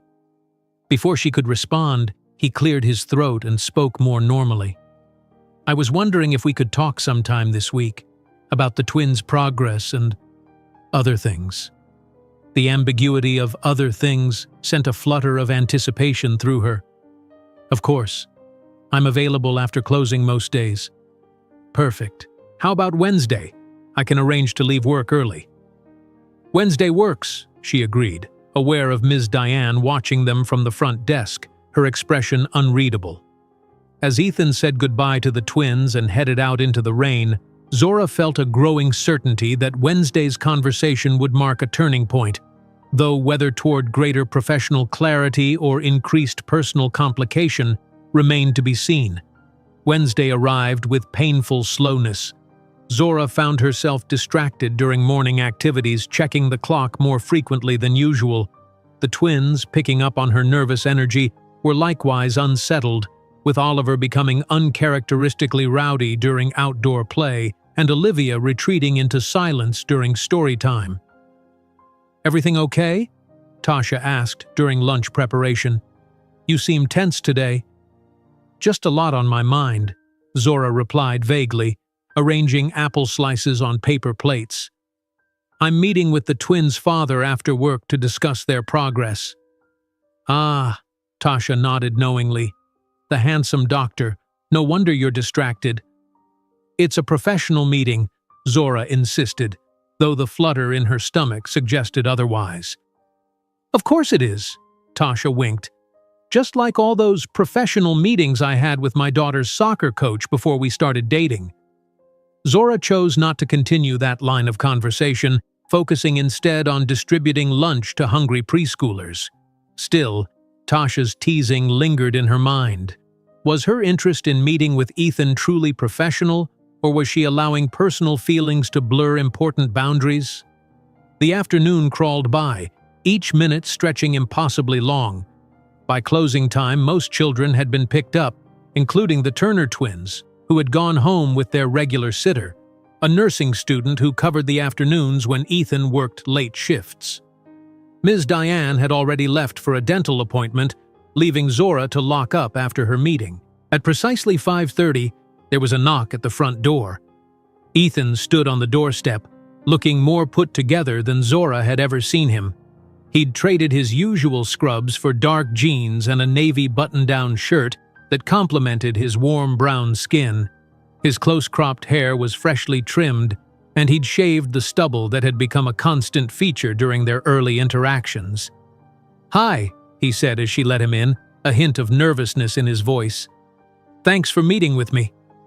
"Of course," Zora replied, suddenly conscious of her own appearance, the simple yellow dress she'd chosen that morning, her dreadlocks pulled back with a patterned scarf. "We can talk in the conference room." The small meeting space felt oddly intimate as they sat across from each other at the oval table. Zora pulled out her notebook, attempting to establish a professional tone. "So, you wanted to discuss the twins' progress?" "Yes," Ethan nodded, leaning forward slightly. "They've changed so much in just a few weeks here. Oliver is talking more about his feelings instead of acting out, and Olivia seems less withdrawn. Dr. Brennan says their grief processing is becoming healthier. They're finding ways to keep memories of Caroline while still engaging with their new life here." "I've noticed those changes too," Zora agreed. "They're incredibly resilient children. The butterfly theme has been especially helpful for Olivia. It gives her a positive way to think about transformation and change." "That was your insight," Ethan said softly. "You saw what she needed before any of us did." The gratitude in his eyes made Zora glance down at her notes. "I'm just doing my job. The butterfly unit was already planned when they arrived." "It's more than that," Ethan insisted. "You've connected with them in a way no one else has since Caroline died. You understand them." Zora struggled to maintain professional distance as the conversation ventured into more personal territory. Children often respond to consistency and genuine care. They know when adults are truly present with them. Is that all it is? Just being present? Well, that and patience. Children process grief differently than adults. They need space to express their feelings in ways that make sense to them. Ethan nodded thoughtfully. "You mentioned once that you lost your father as a teenager. Do you think that experience helps you understand what they're going through?" The question caught her off guard. "I suppose it might. I remember how disorienting grief felt at 16, like the world kept moving while I was frozen in place. For 4-year-olds, That disconnect must be even more confusing. You never talk about him. Your father, Ethan observed. What was he like? Zora hesitated, unsure whether to redirect the conversation to the twins or accept this personal turn. Something in Ethan's genuine interest made her choose the latter. He was wonderful, she said simply. Emmanuel Matthews, everyone called him Manny. He drove a delivery truck for a furniture company, but his passion was woodworking. He made the most beautiful pieces in his workshop behind our house. Tables, chairs, toys for me when I was little. He always smelled like sawdust and coffee. He sounds like a good man. The best, Zora agreed, surprised by the ease with which memories flowed after years of careful compartmentalization. He died of a heart attack when I was 16. It was sudden, no warning. One day he was there, teaching me to sand wood properly, and the next, she trailed off. My mom was already showing early signs of MS then, so I became her caretaker while trying to finish high school. That's a heavy burden for a teenager. It was hard, Zora admitted, but it taught me resilience, the same quality I see in your children. Ethan's expression softened. Thank you for sharing that with me. It helps me understand why you're so good with Oliver and Olivia. You've walked a similar path. The conversation had drifted far from professional assessment, but Zora found she didn't want to redirect it. There was something liberating in sharing her past with someone who seemed to truly understand the impact of loss. You mentioned wanting to discuss other things as well, she prompted after a moment. Ethan shifted in his chair, a flash of nervousness crossing his features. Yes, He took a deep breath. This is probably inappropriate, and please tell me if it is, but I wanted to ask if you might consider spending more time with us outside of school hours. Zora blinked, uncertain of his meaning. Like babysitting again? No, not exactly. He rubbed the back of his neck. More like joining us for activities sometimes. The twins adore you, and they had so much fun on Saturday. I thought maybe we could visit the botanical gardens this weekend. They have a butterfly pavilion that Olivia would love. Or the children's museum again, or even just the park. The invitation hung between them, its implications unclear. Was he asking for her companionship for the children's benefit, or was there more to it? Ethan, she began carefully, I care deeply about Oliver and Olivia, but I'm their teacher. There are professional boundaries to consider. I understand that, he said quickly. And I'd never want to put your job at risk. It's just… He paused, seeming to struggle for words. The twins need positive influences in their lives, especially female ones. And I could use the support of someone who understands what they're going through. The request was reasonable on its face, a single father seeking community for his bereaved children. Yet Zora sensed undercurrents that neither of them was directly addressing. I'm not sure it's appropriate, she said gently. Ms. Diane has already cautioned me about maintaining professional distance. Disappointment flickered across Ethan's face, quickly masked. Of course, I completely understand. It was presumptuous of me to ask. It's not that I don't want to, Zora found herself saying, surprised by her own admission. It's just complicated. Hope returned to his expression. What if we make it less complicated? What if I request a different teacher for the twins? Then you wouldn't be their direct caregiver, and the professional conflict would be removed. The suggestion startled her. You'd change their classroom after they've just started getting comfortable? It's not ideal, he acknowledged. But Tasha seems wonderful, and they know her already. If it meant we could… He stopped abruptly, then continued more carefully. If it meant you could be part of their lives in a different capacity, it might be worth the adjustment. The implication was clear now. This wasn't just about providing female influence for his children. Ethan was interested in Zora personally. The realization sent a complex wave of emotions through her. Flattery, anxiety, and something warmer she wasn't ready to name. That seems like a drastic solution, she said, buying time to organize her thoughts. and potentially disruptive for Oliver and Olivia, who are just establishing a sense of security here. Ethan leaned back, disappointment evident in the set of his shoulders. You're right. I'm thinking selfishly. The twins' stability should come first. His immediate prioritization of his children's needs over his own desires only increased Zora's admiration for him. It's not selfish to want connection, she said softly, especially after what you've been through. A heavy silence settled between them, weighted with unspoken possibilities. Finally, Ethan spoke again, his voice quieter. There's something else I need to tell you, he said, not quite meeting her eyes. Something important about our family situation that might change how you see all of this. The serious tone sent a ripple of anxiety through Zora. What is it? Ethan seemed to brace himself. It's about Caroline, and about the twins. He paused, then continued with evident difficulty. Caroline wasn't their biological mother. The revelation hung in the air between them, unexpected and momentous. I don't understand, Zora said finally. The twins talk about her as their mother. They have memories of her. She was their mother in every way that matters, Ethan clarified quickly. She raised them from infancy, loved them completely. But biologically, she wasn't related to them. Are they adopted? Zora asked, trying to make sense of this new information. Ethan shook his head. No, they're biologically mine. The twins were born through a surrogate, a college student who needed money for tuition. Caroline and I had planned to have children naturally, but she had medical issues that made pregnancy dangerous for her. So the surrogate is their biological mother? No, Ethan said, looking increasingly uncomfortable. We used Caroline's eggs and my sperm with a gestational surrogate. At least, that was the plan.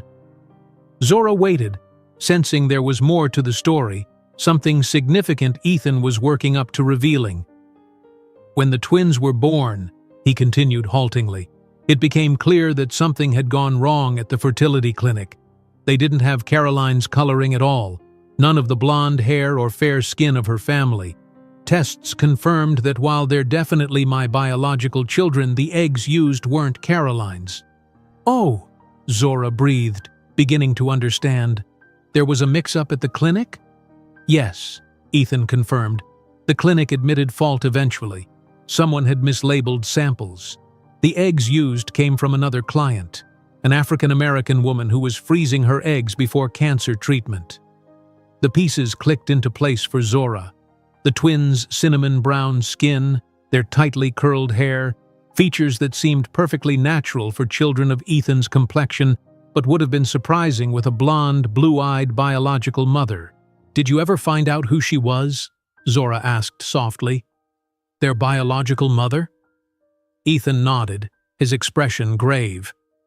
The clinic was legally required to inform both parties of the mix-up. Her name is Janelle Wilson. She was 26 at the time, a doctoral student in marine biology. She survived her cancer treatment, thankfully. Has she been involved in the twins' lives? No, Ethan said. When the mistake was discovered, everyone was in shock. Janelle was focused on her health battle, and Caroline was already bonded with the babies.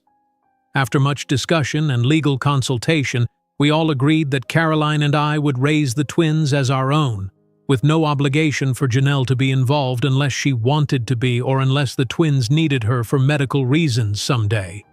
And Caroline accepted this situation, raising children that weren't biologically hers? She loved them from the moment she saw them, Ethan said firmly. Biology never mattered to her, but he hesitated. The situation did add stress to an already difficult time. Caroline had been treated for depression before our marriage, and the pregnancy mix-up, followed by the challenges of raising twins, triggered a severe postpartum depression that never fully resolved. Zora sat back, processing the complications of this family history. Why are you telling me this now? Ethan met her gaze directly. Because I want you to have the complete picture before deciding whether to be part of our lives. The twins don't know any of this yet. They're too young to understand. but someday they'll need to know their full story, and anyone close to them should be prepared for that reality. The implication that he was considering her as someone who might be close to them in the future sent a flutter through Zora's chest. Yet the practical complications remained. "This doesn't change the professional boundary issues," she pointed out. "I know," Ethan acknowledged, "but I felt you deserved to know the whole truth about our family. Caroline's passing is only part of our story." Zora nodded slowly, appreciating his honesty while feeling the weight of this new information. "Thank you for trusting me with this. It helps me understand the twins, and you, better." Ethan checked his watch reluctantly. "I should go. The sitter can't stay late today." As they rose to leave, an awkward tension lingered between them, a sense of unfinished business, of conversations yet to be had. At the door, Ethan turned to her once more. "I know I've put you in a difficult position," he said quietly. "Take all the time you need to think about everything. Whatever you decide regarding boundaries and involvement with our family, I'll respect it completely." "Thank you," Zora replied, touched by his understanding. "I need to think this through carefully." "Of course." He hesitated, then added, "For what it's worth, meeting you has been the best thing to happen to our family since we moved here. Whatever comes next, I'm grateful for that." As she watched him walk to his car, Zora felt the ground shifting beneath her feet. What had begun as a professional connection to grieving children had evolved into something far more complex, a potential relationship that could bring joy but also complications she'd never anticipated. Zora drove to her mother's house directly from work, her mind churning with the implications of Ethan's revelation. The modest ranch-style home where she'd grown up was illuminated by a single porch light as she pulled into the driveway. Inside, she found Ellen in the kitchen, carefully chopping vegetables for dinner, her movements deliberate to compensate for the tremors in her hands. "You're just in time," Ellen greeted her. "The chicken's almost ready. Could you set the table?" Zora moved through the familiar routine mechanically, placing plates and silverware while her thoughts remained fixed on the Turner family and their complicated history. Only after they'd sat down to eat did Ellen comment on her unusual silence. "Something happened today," she observed, studying her daughter's face. "With that family you've been helping?" Zora nodded, unsurprised by her mother's perceptiveness. "Ethan, Dr. Turner, came to meet with me after work. He told me something unexpected about the twins." Over dinner, Zora related the fertility clinic mix-up, the twins' biological origins, and Caroline's struggle with depression. Ellen listened without interruption, her expression thoughtful. "And now he wants you to be part of their lives," Ellen concluded when Zora finished, "not just as their teacher. He suggested I could spend time with them outside of school, museum visits, park outings, things like that. For the twins' benefit, he said. But not only for their benefit," Ellen added perceptively. "No," Zora admitted. "I think he's interested in me personally, though he was careful not to state it directly." "And how do you feel about that possibility?" Zora pushed her food around her plate, struggling to articulate the conflicting emotions within her. "I'm drawn to him," she finally confessed. "He's a good father, compassionate, intelligent. And the twins," she smiled involuntarily, "they've captured my heart completely." "But," Ellen prompted gently, "but it's complicated. Professionally, emotionally, practically. I'm their teacher. He's still grieving his wife. And now there's this additional layer with their biological mother." Ellen reached across the table to pat her daughter's hand. "Life is rarely tidy, Zora. The most meaningful relationships often come with complications." "That doesn't mean I should ignore professional boundaries or common sense." "No, it doesn't," Ellen agreed. "But it also doesn't mean you should automatically reject a potentially beautiful connection because the timing isn't perfect or the circumstances are unusual." Zora looked up, surprised by her mother's perspective.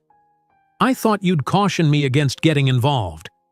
I cautioned you about overstepping professional boundaries while maintaining your current role as their teacher.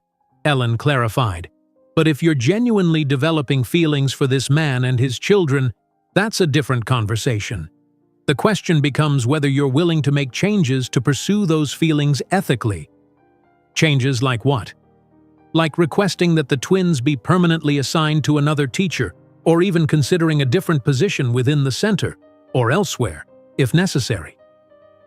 The suggestion gave Zora pause.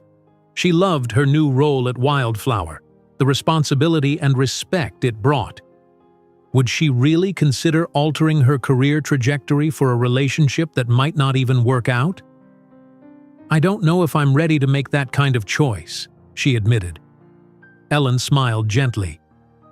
"You don't have to decide everything tonight. Take time to reflect. But remember, life's greatest gifts sometimes require us to take risks and make sacrifices." Later that evening, as Zora drove home to her apartment, her mother's words echoed in her mind. Was she willing to take a risk on Ethan and the twins?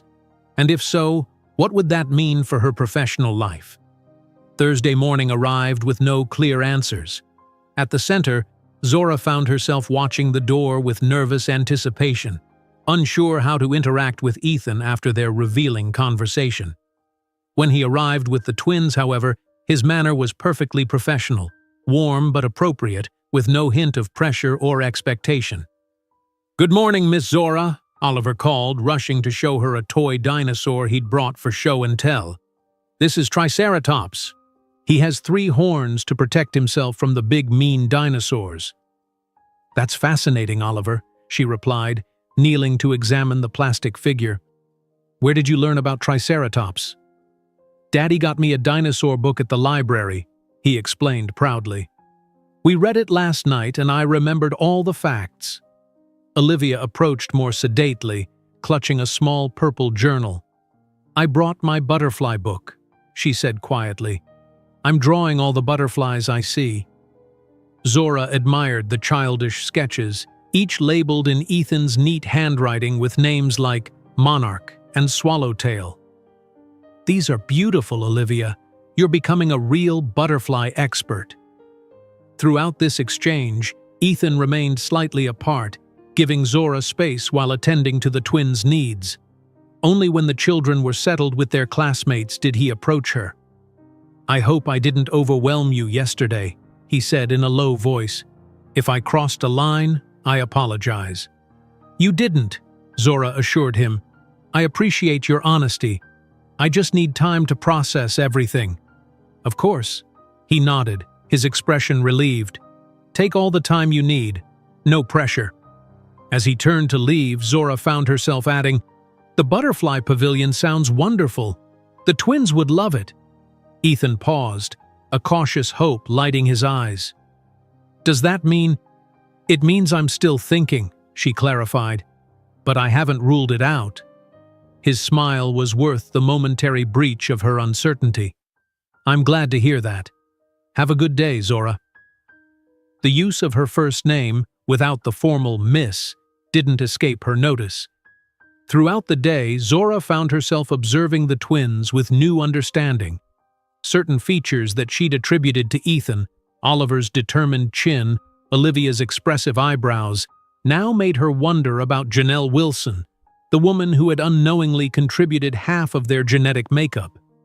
Did she share Olivia's artistic tendencies or Oliver's fascination with science? Did she know how beautifully her biological children were growing, even under such difficult circumstances? During her lunch break, Zora made a decision. She would speak with Ms. Diane about the situation, not revealing the Turners' private information, but addressing the potential conflict of interest that was developing. Professional transparency seemed the best first step toward whatever came next. Ms. Diane listened attentively as Zora explained that she had developed a personal connection with the Turner family and was considering spending time with them outside of work. "I see," the older woman said when Zora finished. "And you're concerned about the professional implications?" "Yes," Zora confirmed. "I want to be ethical about this. If it's inappropriate given my role as their teacher, I need to know that." Ms. Diane considered this thoughtfully. There's no explicit policy against staff forming friendships with families outside of work hours. However, when it comes to the primary caregiver for specific children, we do encourage professional boundaries to avoid conflicts of interest or perceptions of favoritism. I understand, Zora nodded. Would it be better if the twins were assigned to another teacher? Possibly, though at this point in their adjustment, a change might be disruptive. Ms. Diane studied Zora with shrewd eyes. This seems like more than just a casual friendship you're contemplating. Zora felt heat rise in her cheeks. Dr. Turner and I have a connection, she admitted. Nothing has happened, but there's potential for something more than friendship. I see, Ms. Diane said again, her expression softening. Zora, you're an exceptional educator with a genuine gift for connecting with children in need. The Turner twins have flourished under your care, but I would be remiss if I didn't caution you about the complexities of becoming involved with a grieving parent. I know it's complicated, Zora acknowledged. His wife died only months ago. Grief doesn't operate on a convenient timetable, Ms. Diane said gently. I've seen many families navigate loss and the path is rarely linear. There can be periods of healing followed by unexpected setbacks, especially around anniversaries or milestone events. I understand that. Do you? Ms. Diane pressed. Are you prepared to support not only those children through their ongoing grief journey, but also a partner who may still be processing his own trauma? That's a significant emotional undertaking. The question gave Zora pause. Was she ready for that level of complexity? Her own grief for her father had taken years to process into something manageable, and she'd been an adolescent with a more developed understanding of death. Supporting two grieving preschoolers and their father would require tremendous emotional resources. I don't know, she answered honestly, but I care about them enough to try. Ms. Diane nodded, apparently satisfied with this response. Here's what I suggest. For now, maintain your role as the twins' teacher while limiting personal interaction outside of work. If your relationship with Dr. Turner progresses to a point where dual roles become untenable, we can discuss transitioning the twins to another classroom or adjusting your responsibilities. Does that seem reasonable? Yes, Zora agreed, relieved by the practical approach. Thank you for understanding. I was young once too, you know, Ms. Diane smiled. The heart doesn't always follow convenient paths. That evening, Zora texted Ethan, I've been thinking about your invitation. Could we talk after drop-off tomorrow? His response came quickly. Absolutely. I'll make sure to have extra time in the morning. The next day, after the twins had settled into their morning routine, Zora and Ethan stepped into the small conference room for privacy. I've given a lot of thought to your invitation, Zora began, her hands clasped tightly in her lap, and to everything you shared about your family's situation. Ethan nodded, his expression carefully neutral, though she could sense his tension. I care deeply about Oliver and Olivia, she continued, and I've developed feelings for you that go beyond professional courtesy. But the timing and circumstances are complicated. I understand, Ethan said softly, disappointment evident in his voice. You're their teacher. It's not appropriate. That's part of it, Zora acknowledged. I've spoken with Ms. Diane about potential conflicts of interest. But there's more to consider. You're still processing Caroline's death. The twins are adapting to life without her, and I have my own professional goals and family responsibilities. Ethan nodded again, his shoulders slumping slightly. I appreciate your honesty. I know I've put you in an awkward position. I haven't finished, Zora said, offering a small smile. While I believe we need to move carefully and respect professional boundaries, I'm not saying no to getting to know each other better. Hope flickered in his eyes. You're not? No, she confirmed. I'd like to accept your invitation to the Butterfly Pavilion as a first step towards seeing if there's potential for something meaningful between us, but with some conditions. Name them, Ethan said, sitting up straighter. First, we need to be transparent with Ms. Diane about our interactions outside of work. Second, if our relationship develops, We'll need to make arrangements for the twins to transition to another teacher to avoid conflicts of interest. And third, she took a deep breath, we need to move at a pace that respects your grief process and gives the twins stability. Ethan considered these conditions thoughtfully. Those all seem reasonable and responsible. I'd add one more, if I may. We should be clear with the twins from the beginning that we're friends who enjoy spending time together, not create expectations about what our relationship might become until we're more certain ourselves. Zora nodded, impressed by his consideration for his children's emotional well-being. Agreed. Children need clear, honest communication, especially after experiencing significant loss.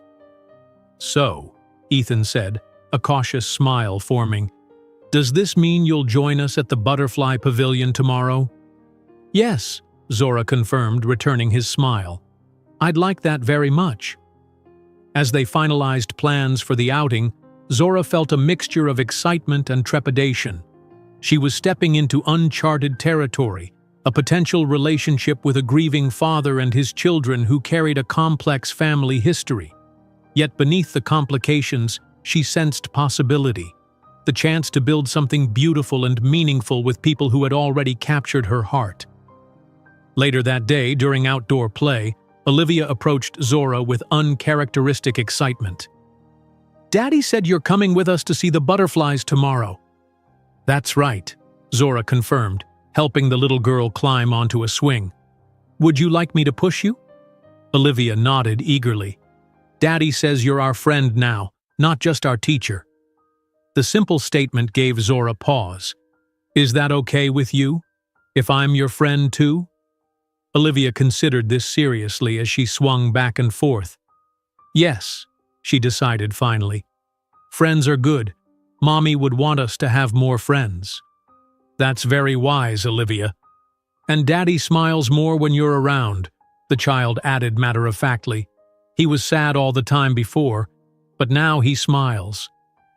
The observation, delivered with a child's unfiltered honesty, touched Zora deeply. Whatever complications lay ahead, whatever professional adjustments might be necessary, the knowledge that her presence brought joy to this grieving family felt profoundly right. As she pushed Olivia on the swing, watching her face transform with delight as she soared higher, Zora allowed herself to imagine possibilities. Weekend outings that became regular traditions, quiet evenings sharing stories and building connections, a gradually deepening relationship that honored Caroline's memory while creating space for new joy. It wouldn't be simple. The twins would eventually need to understand their complex origins. Ethan would continue processing his grief in unpredictable ways. Professional boundaries would require careful navigation. But standing in the sunlit playground, listening to Olivia's laughter mingle with the sounds of children playing, Zora felt a certainty that some connections were worth the complications they brought. Saturday morning dawned clear and warm, perfect weather for the Butterfly Pavilion. Zora spent extra time on her appearance, settling on a sundress with a subtle butterfly print that she hoped would delight the twins without seeming too deliberately themed. She twisted her dreadlocks into an updo, applied light makeup, and selected delicate silver earrings shaped like leaves. As she drove to the Turners' apartment, nervousness fluttered in her stomach. This wasn't a date, exactly. The twins would be with them, and they'd established clear parameters for their interaction. Still, it marked a shift from teacher to friend, with the acknowledged potential for something more. Ethan opened the door at her knock, looking relaxed in khaki shorts and a light blue button-down with the sleeves rolled up. His smile was warm, without the strain that had characterized their early interactions. "You look beautiful," he said simply. "The twins are almost ready. They've been up since dawn, too excited to sleep." As if on cue, Oliver came racing from his bedroom wearing a dinosaur t-shirt and cargo shorts. "Miss Zora, we're going to see butterflies, and there's a garden with carnivorous plants too." "Carnivorous plants? That sounds exciting," Zora laughed, charmed by his enthusiasm. "They eat bugs," he explained seriously. "Daddy showed me pictures. They have special leaves that close like traps." Olivia appeared more sedately, wearing a purple dress with her hair in neat twists, similar to the style she'd worn to the puppet show. "You have butterflies on your dress," she observed, her voice tinged with approval. "I thought you might like that," Zora smiled. "Are you ready for our adventure?" Both twins nodded eagerly. They chattered throughout the drive to the botanical gardens, pointing out interesting sights along the way and speculating about which butterflies they might see. Zora noticed that Ethan seemed content to let them lead the conversation, occasionally adding information but mostly observing with quiet pleasure. The botanical gardens sprawled across several acres at the edge of the city, featuring themed sections ranging from desert landscapes to tropical rainforests. The butterfly pavilion stood at its center, a large glass structure filled with lush vegetation and hundreds of free-flying butterflies from around the world. "Remember the rules," Ethan reminded the twins as they approached the entrance. "No touching the butterflies, no running, and stay where we can see you. And if a butterfly lands on you, stand very still until it flies away," Oliver added, clearly repeating instructions he'd heard before. Inside the pavilion, the air was warm and humid, filled with the sweet scent of nectar-producing flowers. Butterflies of every color fluttered around them: iridescent blue morphos, orange monarchs, black and yellow swallowtails, and dozens of species Zora couldn't identify. Olivia's eyes widened with wonder. "They're everywhere," she whispered, watching a bright pink butterfly drift past her face. "They're so pretty," Oliver agreed, his usual boisterous energy temporarily subdued by awe. A staff member approached, offering the twins small cups of sugar water. "If you hold these very still, the butterflies might come to drink," she explained. The children accepted the cups with solemn responsibility, finding a bench where they could sit quietly and wait for visitors. Zora and Ethan stood nearby, watching as the twins' patience was rewarded by several curious butterflies that perched on the cup's edges to drink. "Look at their faces," Ethan murmured to Zora. "I haven't seen them this captivated since before Caroline died." Zora nodded, understanding the significance of the moment. "They're healing, finding joy again." "Thanks to you, in large part," he said, his hand briefly touching hers. "You've shown them it's okay to embrace beauty and wonder even while carrying grief." The simple contact sent warmth spreading through Zora's arm, but she kept her focus on the children. "They're teaching me too," she admitted, "about resilience and how the heart makes room for new connections even after loss." A magnificent blue morpho butterfly landed on Olivia's cup, its wings slowly opening and closing to reveal their iridescent azure color. The little girl sat perfectly still, her face a picture of transcendent joy. "Daddy," she whispered, not taking her eyes off the butterfly, "do you think Mommy can see this?" The question held no sadness, only curiosity. Ethan moved closer, crouching beside her.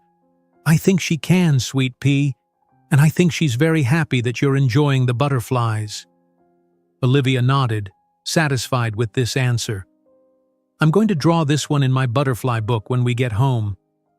After spending nearly an hour in the pavilion, they moved on to explore other areas of the botanical gardens. Oliver was particularly fascinated by the carnivorous plant collection, listening intently as a guide explained how Venus flytraps and pitcher plants captured insects.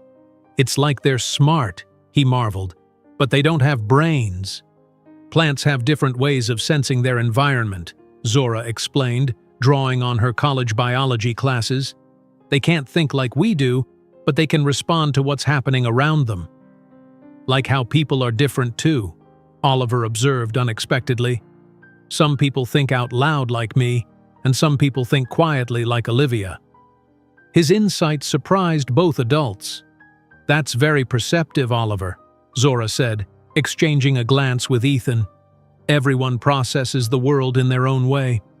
By lunchtime, they found a cafe with outdoor seating overlooking a koi pond.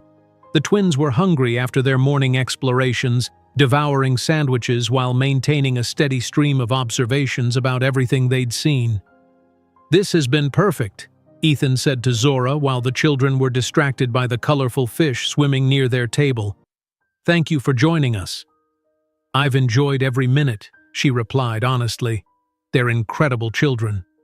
"They've taken to you completely," he said, watching as Olivia carefully broke off pieces of her bread crust to drop into the pond. "I haven't seen them this comfortable with anyone since Caroline." The mention of his late wife came naturally, without the shadow of pain that had accompanied her name in earlier conversations. Zora recognized this as progress, the ability to reference Caroline as a beloved part of their past without being overwhelmed by grief. "I've been thinking about what you shared," Zora said carefully, "about their biological origins." Ethan nodded, his expression turning more serious. "It's a complicated history to navigate, especially as they get older." "Have you stayed in contact with Janelle at all?" Zora asked, keeping her voice low so the twins wouldn't overhear. "Minimal contact," Ethan replied. "Annual updates through the fertility clinic's legal department. We send photos and basic information about their development. She sends medical updates if anything in her history changes that might affect them." "Do you think she'll want a relationship with them someday?" Ethan sighed thoughtfully. "I don't know. When the mix-up was discovered, she was focused on fighting cancer.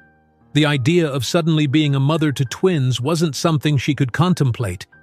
By the time she recovered, Caroline and I had been raising them for over a year. The legal agreements we all signed give her the option to request contact when they're older, but no obligation."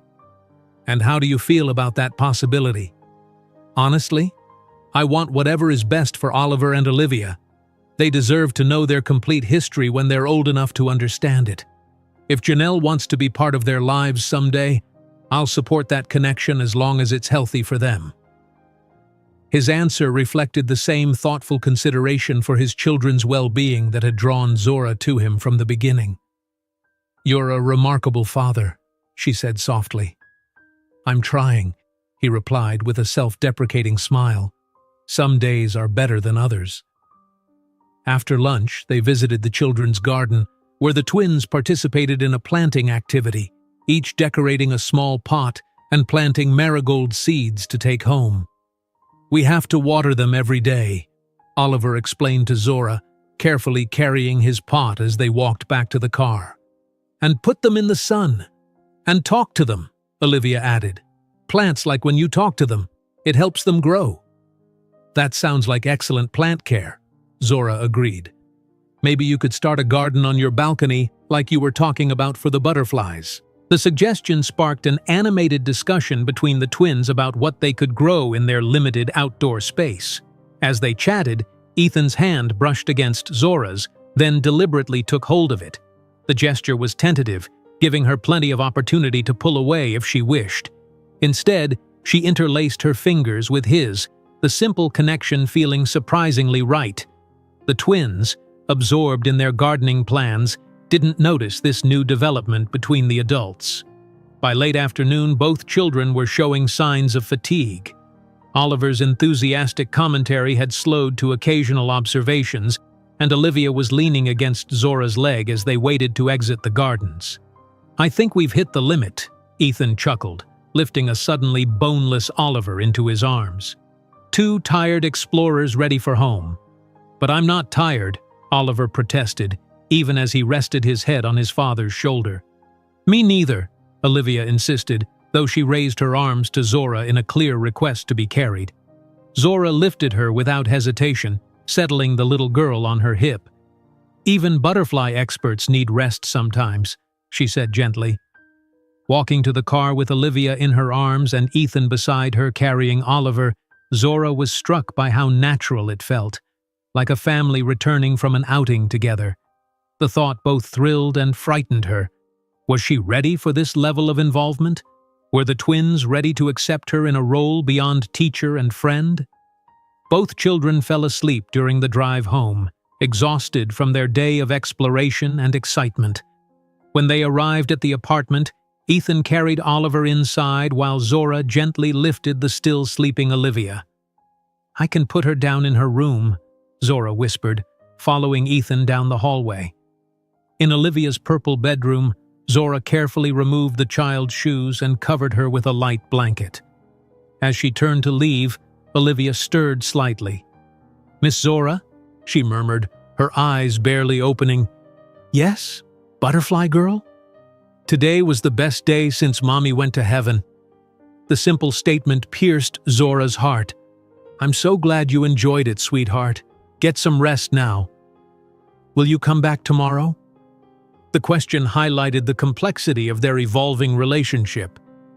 "Not tomorrow," Zora said gently. "But I'll see you at school on Monday, and maybe we can have another special day together soon." This seemed to satisfy Olivia, who drifted back to sleep clutching her butterfly journal. Zora quietly left the room, finding Ethan waiting in the hallway. "Both out like lights," he said with a soft smile. "Would you like some tea or coffee before you go? I'd love to talk without little ears listening." In the kitchen, as Ethan prepared tea, Zora found herself reflecting on the day, the twins' wonder at the butterflies, Olivia's declaration that it had been the best day since Mommy went to heaven, the natural ease that had developed between all of them. "I can practically hear you thinking," Ethan said, placing a steaming mug in front of her. "Just processing," Zora admitted. "Today felt so natural, but I'm aware we're navigating complex territory." Ethan nodded, taking the seat across from her. "I've been thinking about that too, about what's fair to ask of you, what's best for the twins, how to honor Caroline's memory while still moving forward." "And what conclusions have you reached?" He cupped his mug between his hands, gathering his thoughts. "That healing isn't linear, that the twins need stability and honesty, that I'm not looking to replace Caroline, that wouldn't be possible or right, but that my heart has room for new love, even while carrying grief." The word love hung between them, perhaps premature but honest in its acknowledgement of possibility. "I believe that too," Zora said softly, "about hearts making room. When my father died, I thought I'd never feel whole again. But gradually, the grief made space for joy to exist alongside it, not replacing the loss but transforming it into something I could carry without being crushed by it." "That's where I am now," Ethan agreed. "Caroline will always be part of our family story, part of who I am and who the twins are. But that doesn't mean our story is finished. There are new chapters waiting to be written." He reached across the table, taking her hand in his. "I don't know exactly what this is between us yet, Zora, but I'd like to find out if you're willing to be patient with the process." The honesty of his statement, the acknowledgement of uncertainty alongside clear interest, resonated with Zora's own feelings. "I'd like that too," she said, squeezing his hand. "One day at a time, with the twins' well-being as our priority." "Agreed," he smiled. "Speaking of which, I should talk to Ms. Diane on Monday about transitioning them to Tasha's group. If we're going to explore this connection, I want to do it right." The decision felt significant, a concrete step acknowledging the potential seriousness of their relationship. "Are you sure?" Zora asked. "They've just gotten comfortable with me as their teacher." "They adore you," Ethan said simply. "That won't change if you're not their official teacher anymore. And this way, we can develop our relationship without professional complications." As Zora prepared to leave, standing at the door with Ethan, she felt the weight of possibility between them. "Thank you for today," she said, "for sharing the twins with me and for trusting me with your family's story." "Thank you for being someone worth sharing it with," he replied, his eyes warm with affection. The moment called for more than words. Slowly, giving him plenty of time to step back if he wished, Zora leaned forward and placed a gentle kiss on his cheek. "Good night, Ethan," she said softly.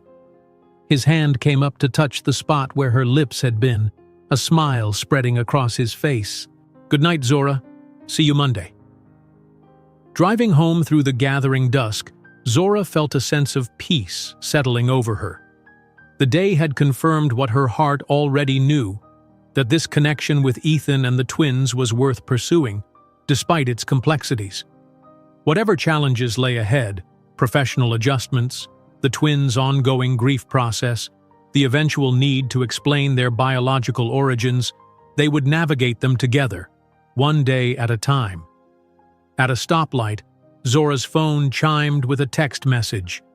It was from Ethan, containing a photo he must have taken without her noticing. Zora kneeling between the twins in the butterfly pavilion, all three of them looking up in wonder as butterflies floated above them. The caption read simply, "New Beginnings."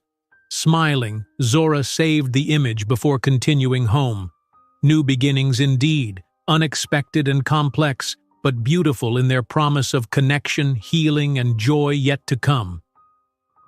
If you enjoyed today's video, I'm sure you'll love the next one. Don't waste time. Just click on the screen.